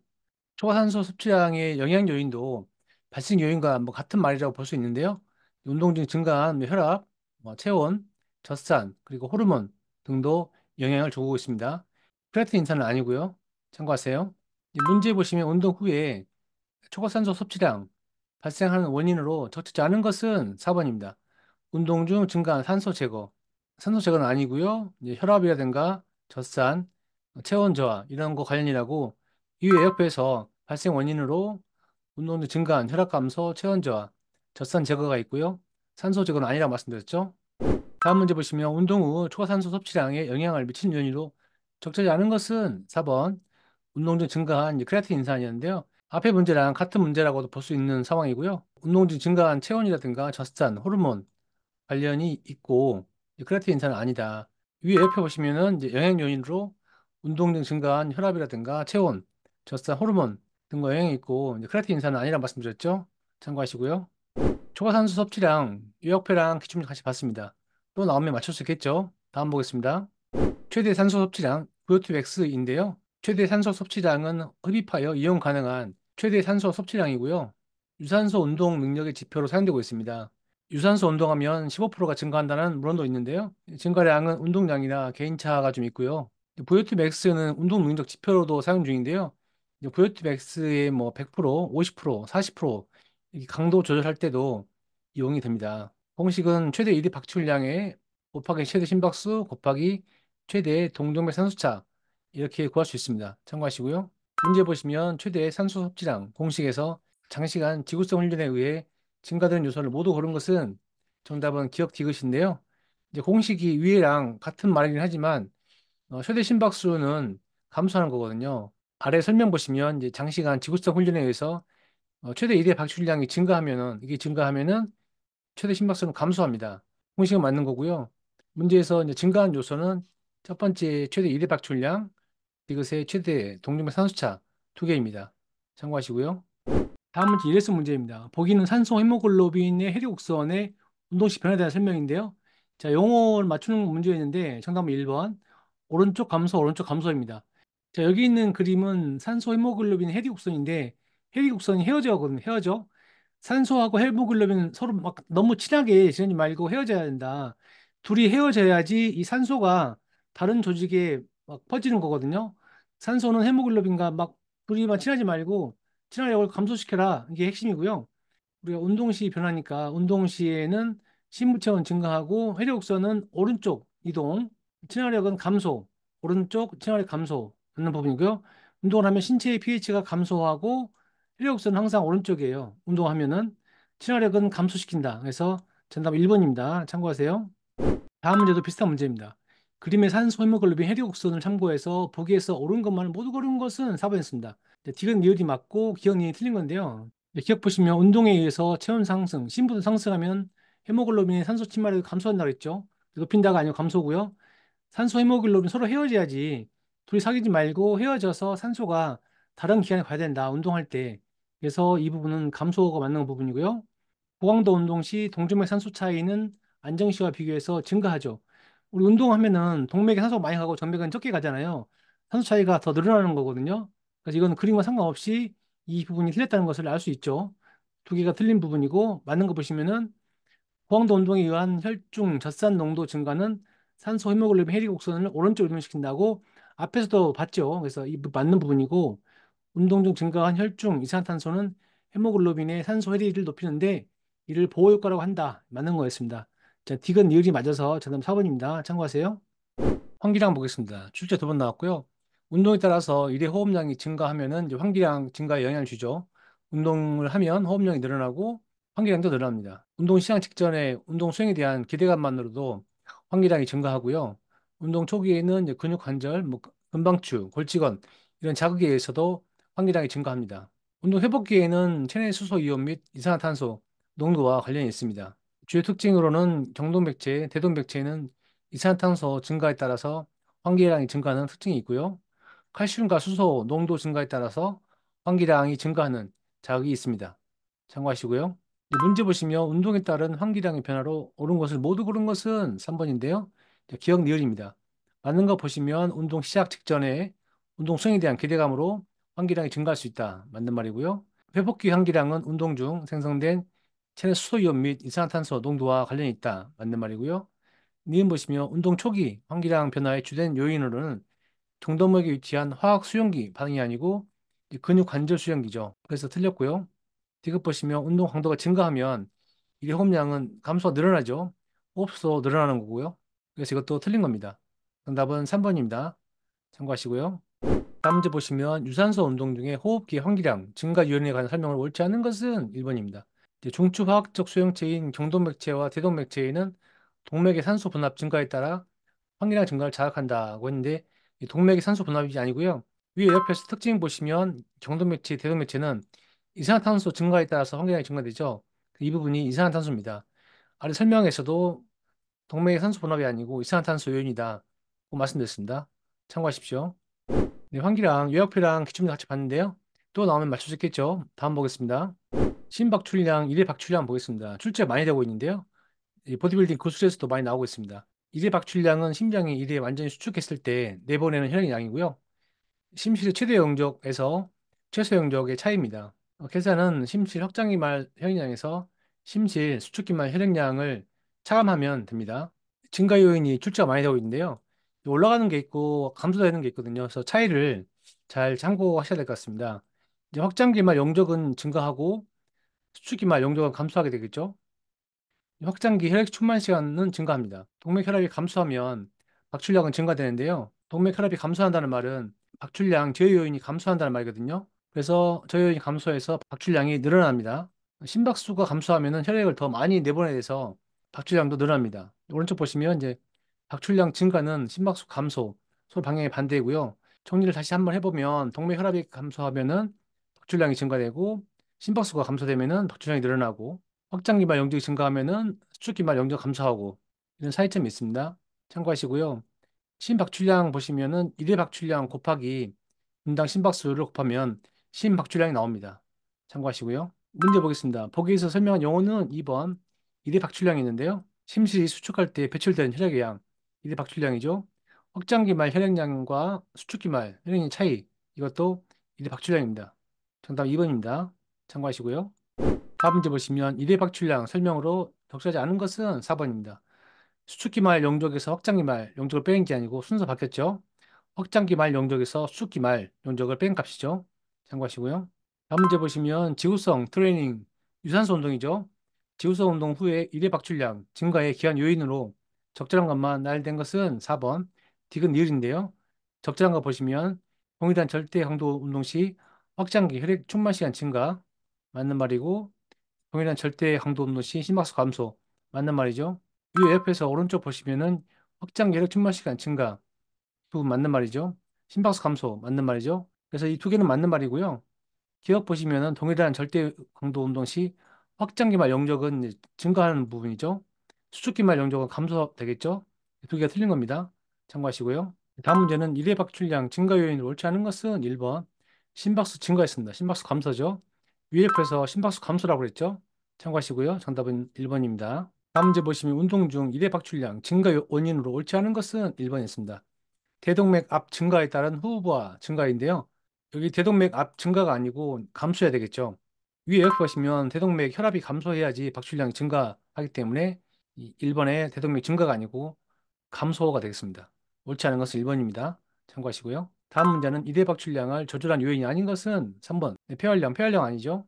자, 심실 유한기 말 대동맥 혈압 심실 수축력 맞고요. 이제 폐활량은 1회 박출량과 무관합니다. 정답은 3번입니다. 참고하시고요. 다음 문제는 이제 장기간 지구성 트레이닝에 의한 심혈관계에 적응을 옳지 않은 것은 1번 안정시 심박수가 증가한다. 증가 아니 감소라고 계속 반복적으로 말씀드리겠죠? 정답은 1번입니다. 참고하시고요. 다음 문제는 이제 보기에서 설명하는 심혈관계의 구성 요소는 2번 심박출량이었습니다. 1분 동안 심장으로부터 박출된 혈액의 양, 심박출량이죠. 심박수와 1의 박출량의 곱으로 계산된다. 심박출량입니다.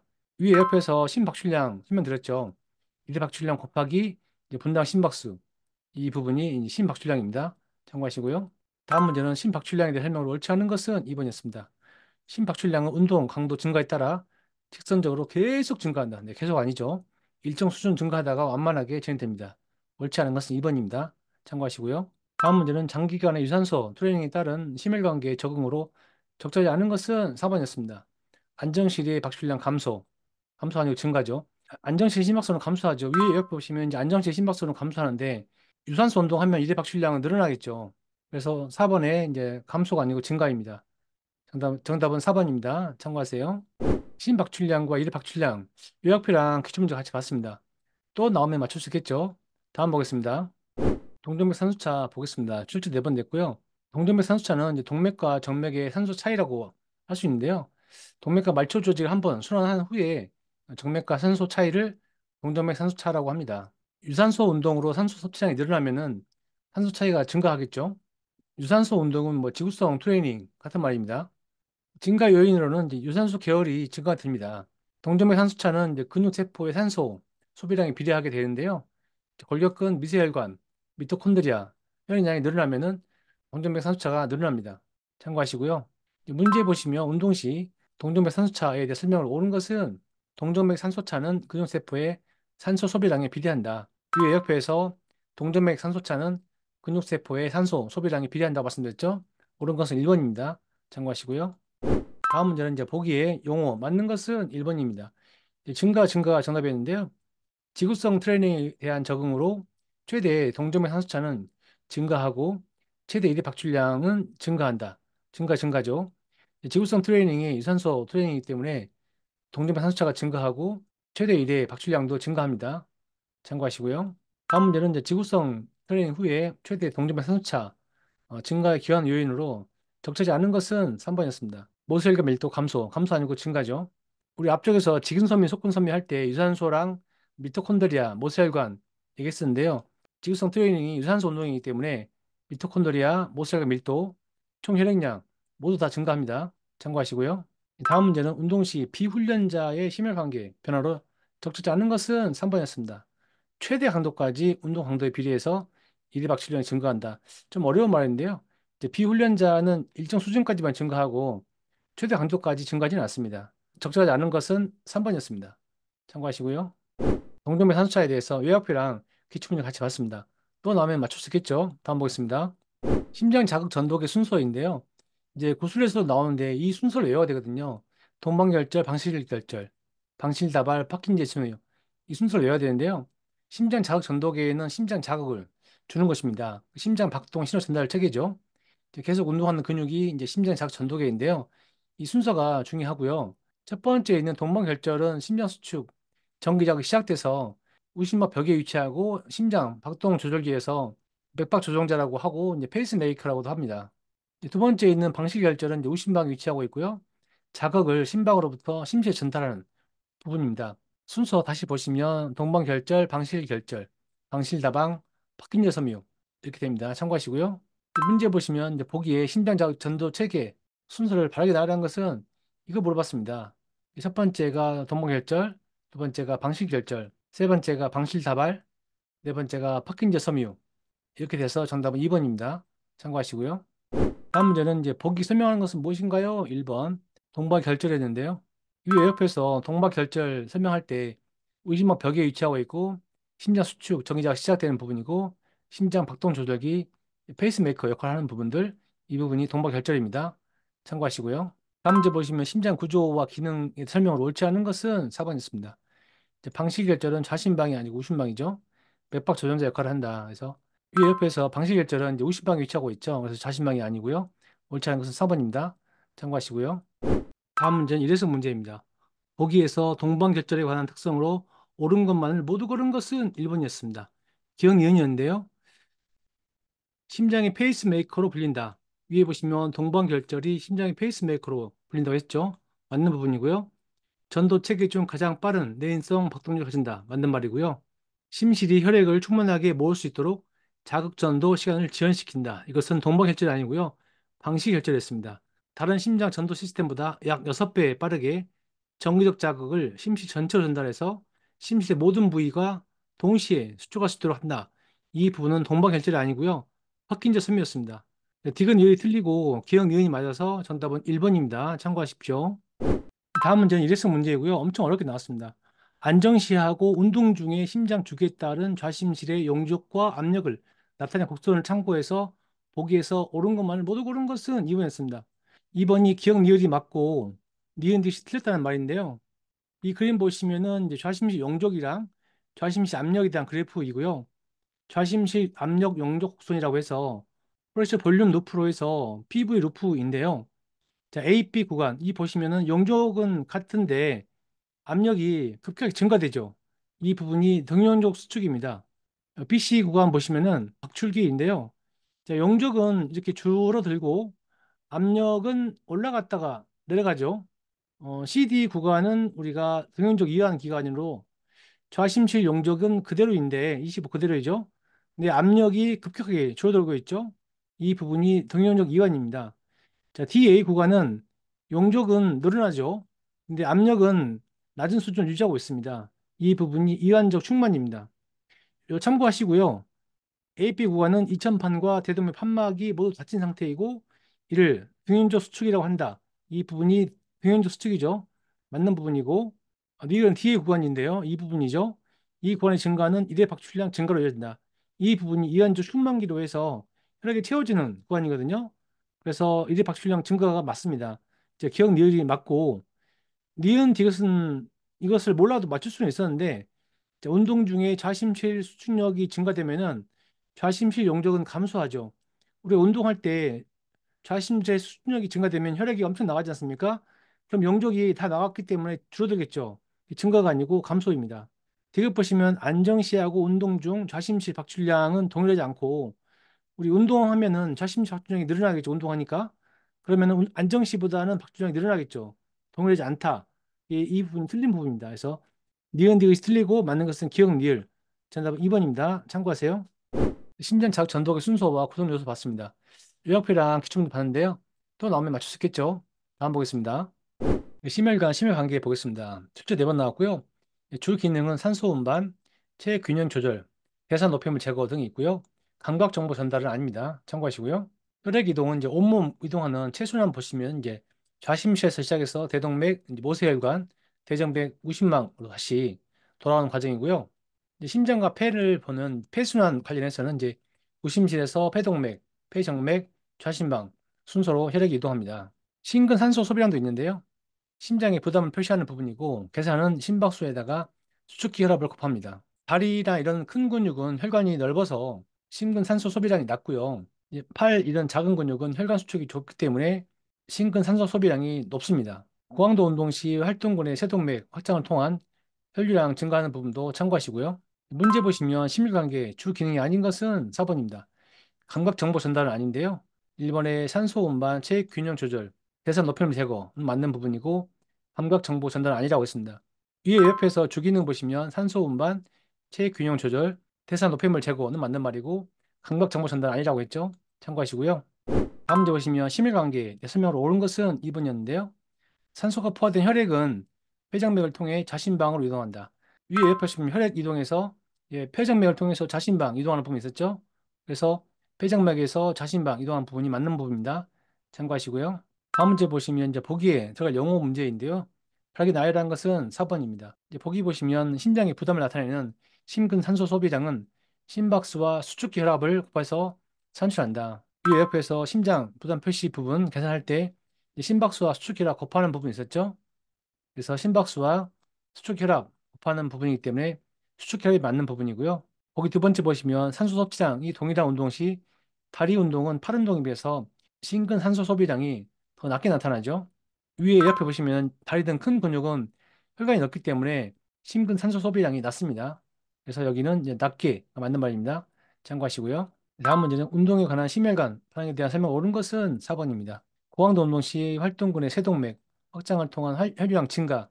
요약해서 고강도 운동 시 활동근의 세동맥 확장을 통한 혈류량 증가 부분이 있었죠. 그래서 맞는 부분은 4번입니다. 참고하시고요. 다음 문제 보겠습니다. 이래서 문제이고요. 보기에서 운동 중 혈류 재분배에 관한 설명으로 옳은 것만 모두 고른 것은 2번이었습니다. 자, 기억 디귿이고요. 니은이 맞지 않는 거인데요. 자, 기억 보시면 운동 시 골격근의 산소 요구량을 충족하기 위해 비활동 조직으로의 혈류량을 감소한다. 맞는 부분이죠. 자, 운동할 때는 골격근 이런 부분에 혈류가 많고 비활동 조직은 혈류가 작죠. 맞는 부분이고요. 니은 보시면 최대 운동 시 심박출량은 증가하지만 안정 시와 비교해서 기관별, 신장, 내장, 골격근 등의 혈류 분배의 비율은 동일하다고 했는데 그렇지 않고요. 다르겠죠. 최대 운동할 때는 골격근 이런 부분에 혈류가 많이 가고 비활동 조직인 신장, 내장 이런 부분들은 덜 분배되겠죠. 그래서 동일하다가는 틀리고 기관별로 다르다 이렇게 보는 게 맞습니다. 대립 보시면 고강도 운동에 참여하는 골격근의 세동맥, 혈관 저항은 안정 시와 비교해서 감소한다. 맞는 말이죠. 운동을 많이 하게 되면은 세동맥 혈관 저항이 적겠죠. 그래서 이 부분이 맞는 말이고요. 맞는 것은 2번입니다. 참고하세요. 자, 심혈관 관련해서 요약표랑 기출문제 같이 봤는데요. 또 나오면 맞출 수 있겠죠. 다음 보겠습니다. 혈관, 혈액, 혈압 관련해서 출제가 많이 되고 있는데요.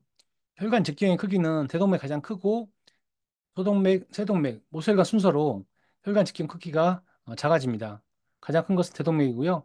여기 세 번째 있는 세동맥은 혈액순환 시 혈압의 감소가 가장 크게 발생하는 부분이고요. 관상동맥은 심장근 자체에서 혈액을 공급하고요. 운동 중에 심근으로 혈액을 공급하는 부분이 관상동맥입니다. 혈압 상승 요인으로는 혈액량 증가, 혈관 저항 증가, 이대 박출량 증가, 심박수 증가 등이 있고요. 혈관 탄성 증가는 아닙니다. 참고하시고요. 정맥혈 hö기 부분은요. 세정맥에서 소정맥, 대정맥, 우심방으로 혈액이 돌아오는 경로를 말하고요. 조절 요인으로는 이제 근육 펌프, 호흡 펌프, 정맥 수축 등이 있고요. 모세혈관 수축은 아닙니다. 참고하시고요. 이제 문제에 보시면 혈관의 직경이 큰 것에서 작은 것 순으로 바르게 나열한 것은 4번입니다. 대정맥, 소동맥, 세정맥, 모세혈관. 위에 옆에서 혈관 크기가 대동맥, 소동맥, 세정맥, 모세혈관 순서라고 말씀드렸죠. 그래서 정답은 4번입니다. 참고하시고요. 다음 문제 보시면 혈액순환 시 혈압의 감소가 가장 크게 발생한 혈관은 2번 세동맥입니다. 위에 옆에서 혈액순환 시 혈압의 감소가 가장 크게 발생한 부분이 세동맥이라고 말씀드렸죠. 참고하시고요. 다음 문제 보시면 운동 중 심근으로 혈액을 공급하는 동맥은 1번 관상동맥입니다. 위에 옆에서 이제 관상동맥 설명할 때 운동 중 심근으로 혈액을 공급한다 말씀드렸죠. 그래서 정답은 1번입니다. 참고하시고요. 다음 문제 보시면 혈압을 상승시키는 요인이 아닌 것은 3번 혈관 탄성 증가였는데요. 1번 혈액량 증가, 혈관 저항 증가, 이대 박출량 증가 등은 다 증가 요인이고요. 혈관 탄성이 증가하면 혈액순환이 원활해서 혈압이 안정되죠. 그래서 혈관 탄성 증가는 혈압 상승 요인이 아닙니다. 참고하시고요. 다음 문제는 운동 중 정맥혈 회기를 조절한 요인이 아닌 것은 4번 이제 모세혈관 수축인데요. 정맥혈 회기 조절 요인은 근육 펌프, 호흡 펌프, 정맥 펌프라고 위 옆에서 말씀드렸고 모세혈관 수축은 아니라고 말씀드렸죠. 참고하시고요. 다음 문제는 이래서 문제입니다. 순환계의 구조와 기능에 관한 설명으로 옳지 않은 것은 1번이었습니다. 혈류 역류를 막기 위해 하지 동맥 내에 판막이 존재한다. 그렇지 않죠?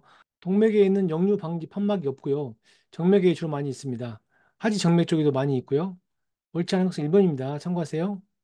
혈관 혈액 혈압에 대해서 요약표랑 기출문제 같이 봤습니다. 또 나오면 맞출 수 있겠죠? 다음 보겠습니다. 호흡 시 혈액 내에 이산화탄소를 폐로 운반하는 방법. 출제 두 번 나왔는데요. 운반 방법은 이제 중탄산염 형태로 운반하는 부분이 전체 운반 형태 70%고요. 헤모글로빈과 결합하는 부분, 이 부분이 20%고요. 혈액 내에 용이돼서 운반되는 형태가 10% 정도 차지합니다. 미오글로빈 결합 운반 아니고요. 정리하면 다시 한번 하면은 중탄산염 형태로 70%, 헤모글로빈 결합 20%, 혈액 내 용해 10%, 미오글로빈 결합 아니고 이렇게 정리할 수 있습니다. 문제에 보시면 혈액 내 이산화탄소 운반 형태 중 70%를 차지하는 것은 1번입니다. 중탄산염 형태죠.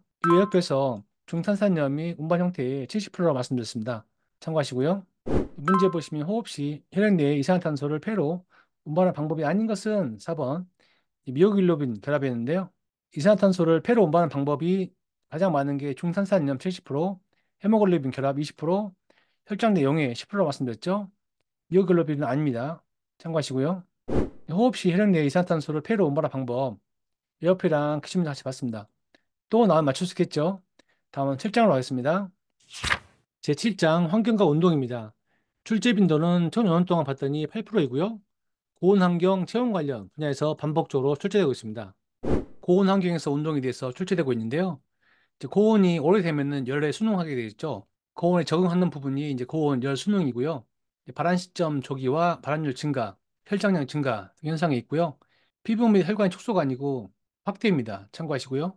고온 환경에서 생리적 반응은 심부온도 증가, 교감신경계 자극 증가, 피부 혈류량 증가 등이 있고요. 심박수 증가, 땀 분비 증가 등이 있습니다. 오른쪽 보시면 심박수 감소는 아닙니다. 참고하시고요. 심박수는 증가입니다. 운동 저하 요인은 글리코겐 고갈이 가속되고 근혈류량 감소, 운동 단위 활성 감소 부분이 있고요. 일회 박출량 감소는 아닙니다. 참고하세요. 문제 보시면 장기간 신체 활동을 고온 환경에서 할 경우에 얻게 대한 열 순응에 대한 설명을 틀린 것은 2번입니다. 피부 및 혈관의 축소 아니고 확대라고 말씀드렸죠. 이외 에어프에서 고온 열 순응 오른쪽 보시면은 피부 및 혈관의 축소는 아니라고 말씀드렸죠. 참고하시고요. 다음 문제 보시면 고온 환경에서 운동 시 생리적 반응으로 옳지 않은 것은 3번입니다. 심박수 감소 아니고 증가라고 했죠. 위 에어프에서 생리적 반응에서 심박수 증가라고 했습니다. 참고하시고요. 다음 문제 보시면 더운 환경에서 운동 시 나타나는 인체의 생리적 반응을 옳지 않은 것은 3번이었는데요. 떨림이 증가한다.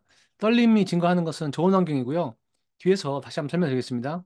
다음 보시면 보기에서 고온 환경에 장시간 최대 운동 시 운동 수행 능력을 저하시키는 요인으로 옳은 것만을 모두 고른 것은 2번이었습니다. 기억, 니은, 니을이 되는데요. 글리코겐 고갈 가속, 근혈류량 감소, 운동단위 활성 감소는 맞는 말이고요. 이대 박출량은 아닙니다. 위에 요약표에서 운동 저하 요인으로 글리코겐 고갈 가속, 근혈류량 감소, 운동단위 활성 감소는 맞고요. 이대 박출량은 아니라고 했죠. 그래서 디귿이 아니어서 정답은 2번입니다. 참고하시고요. 고온 환경에서 운동에 대해서 요약표랑 기출문제 같이 봤습니다. 또 나오면 맞출 수 있겠죠? 다음 보겠습니다. 고지대 환경에서 운동도 출제 4번 됐습니다. 이 고지대 환경에서 경기력 저하의 원인은 산소 분화 감소입니다. 운동 형태 중에서 마라톤 등 지구성 운동은 특히나 경기력이 더 많이 저하됩니다. 참고하시고요. 이 고지대 환경에서 생리적 반응은 단기간 노출됐을 때에는 호흡수 증가, 심박수 증가, 심박출량 증가 등이 있고요. 혈압도 증가됩니다. 혈압 감소 아니고요. 참고하시고요. 고지대 환경에서 장시간 노출됐을 때는 생리적 적응을 하게 되는데요. 적혈구수 증가, 혈액의 산소 능력 운반 향상, 폐 환기량 증가, 근육의 모세혈과 밀도 증가 등이 있고요. 모세혈과 밀도 감소는 아닙니다. 증가가 맞습니다. 참고하시고요. 이제 문제 보시면 고지대에서 지구성 운동 능력이 저하되는 원인은 2번 산소 분화 감소입니다. 이 옆에서 경기력 저하의 원인은 산소 분화 감소라고 말씀드렸죠. 정답 2번입니다. 다음 문제는 이제 고지대 환경에서 시합 시 경기력의 저하가 가장 크게 나타나는 종목은 4번 마라톤입니다. 단거리보다는 장거리에서 경기력 저하가 가장 크게 나타납니다. 위에 에어프에서도 경기력 저하에 가장 크게 마라톤 등 지구성 운동을 할 때 저하가 더 크다고 말씀드렸죠. 참고하시고요. 다음 문제는 이제 고지 환경에서 단기간 노출되었을 때 나타나는 생리적 반응으로 옳지 않은 것은 1번 혈압 감소입니다. 혈압 감소가 아니고 혈압 증가죠. 호흡수 증가, 심박수 증가, 심박출량 증가이고요. 위에 에어프에서도 생리적 반응으로 단기간은 호흡수 증가, 심박수 증가죠. 심박출량 증가, 혈압 증가 맞고 혈압 감소 아니라고 했습니다. 정답은 1번입니다. 참고하시고요. 다음 문제 보시면 해수면과 비교하여 이제 고지 환경에서 운동 시 생리적 반응으로 옳지 않은 것은 2번입니다. 최대한 운동 시 심박수와 심박출량은 감소한다. 감소가 아니고 증가죠. 이 에어프 보시면 생리적 반응에서 심박수 증가, 심박출량 증가 다 증가되어 있는 부분이죠. 그래서 옳지 않은 것은 2번입니다. 참고하시고요. 다음 문제는 이제 고지대에서 장기간 노출 시 나타나는 생리적 적응 현상으로 적절하지 않은 것은 3번입니다. 근육의 모세혈관 밀도 감소 아니고 증가죠. 고지대에서 장기간 노출되면은 이제 근육의 모세혈관 밀도는 증가합니다. 위에 에어프에서 생리적 적응 봤을 때 장기간 노출은 이 근육의 모세혈관 밀도가 증가한다고 말씀드렸죠. 감소 아니라고 말씀드렸죠. 참고하시고요. 다음 문제도 비슷한 문제입니다. 보기에서 고지대 환경에서 장기간 노출 시 나타나는 생리학적 적응으로 옳은 것만을 모두 고른 것은 2번이었습니다. 니은 니을 모세혈관 밀도 증가 위에 보시면 모세혈관 밀도 증가 맞는 부분이죠. 니을은 산소 운반 능력 증가 위에 보시면 산소 운반 능력 향상 맞는 부분이죠. 기억의 심박출량 증가는 위에 보시면 심박출량 증가가 단기적으로 했을 때는 맞는데 장기간 노출할 때에는 심박출량이 안정 또는 감소됩니다. 그래서 틀린 부분이고요. 근육 단면적은 변동 없거나 감소합니다. 그래서 틀린 부분입니다. 맞는 것은 2번입니다. 참고하세요. 고지대 환경에서 운동에 대해서 요약표랑 기출문제 같이 봤습니다. 또 나오면 맞출 수 있겠죠? 다음 보겠습니다. 체온 부분도 출제가 되고 있는데요. 이제 체온 조절에서 운동으로 증가된 체온은 주로 땀의 증발을 통해서 조절됩니다. 땀이 증발하면서 체온을 낮추는 역할을 하게 되죠. 체온의 생리적 반응으로는 체온 저하 시 골격근 떨림이 증가하는 부분이 있습니다. 우리 추울 때 몸이 막 떨리지 않습니까? 이제 그렇게 이제 골격근 떨림 증가가 체온 저하할 때 나타나게 됩니다.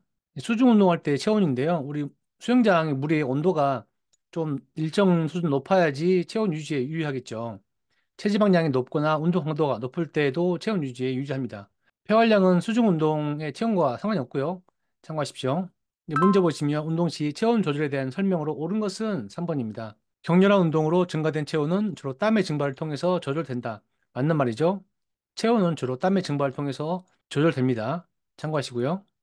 다음 문제 보시면 이제 보기에서 설명하는 열 손실 기전은 정답 3번이었습니다. 증발이었는데요. 이제 보기에서 피부의 땀이나 호흡을 통해서 체열을 손실시킨다. 땀을 통해서 체열을 손실시키는 것은 증발입니다. 참고하시고요. 다음 문제 보시면 체온 저하 시 생리적 반응으로 적절한 것은 4번 골격근 떨림 증가였습니다. 위에 요약표에서 체온 저하 시 생리적 반응으로는 골격근 떨림 증가라고 말씀드렸죠?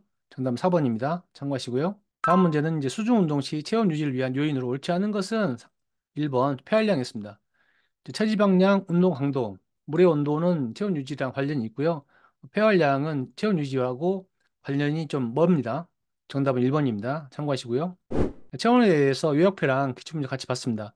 또 나오면 맞출 수 있겠죠? 다음 보겠습니다. 탈수 보겠습니다. 출제 2번 됐고요. 열탈진과 열사병이 있는데요.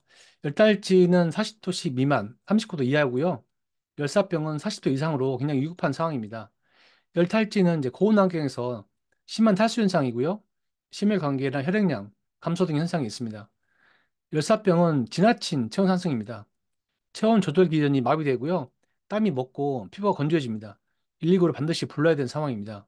탈수 현상 심혈관계 보게 되면은 이제 장시간 운동 시 체내 수분 손실, 혈액량 감소, 정맥 환유량 감소 등이 있고요.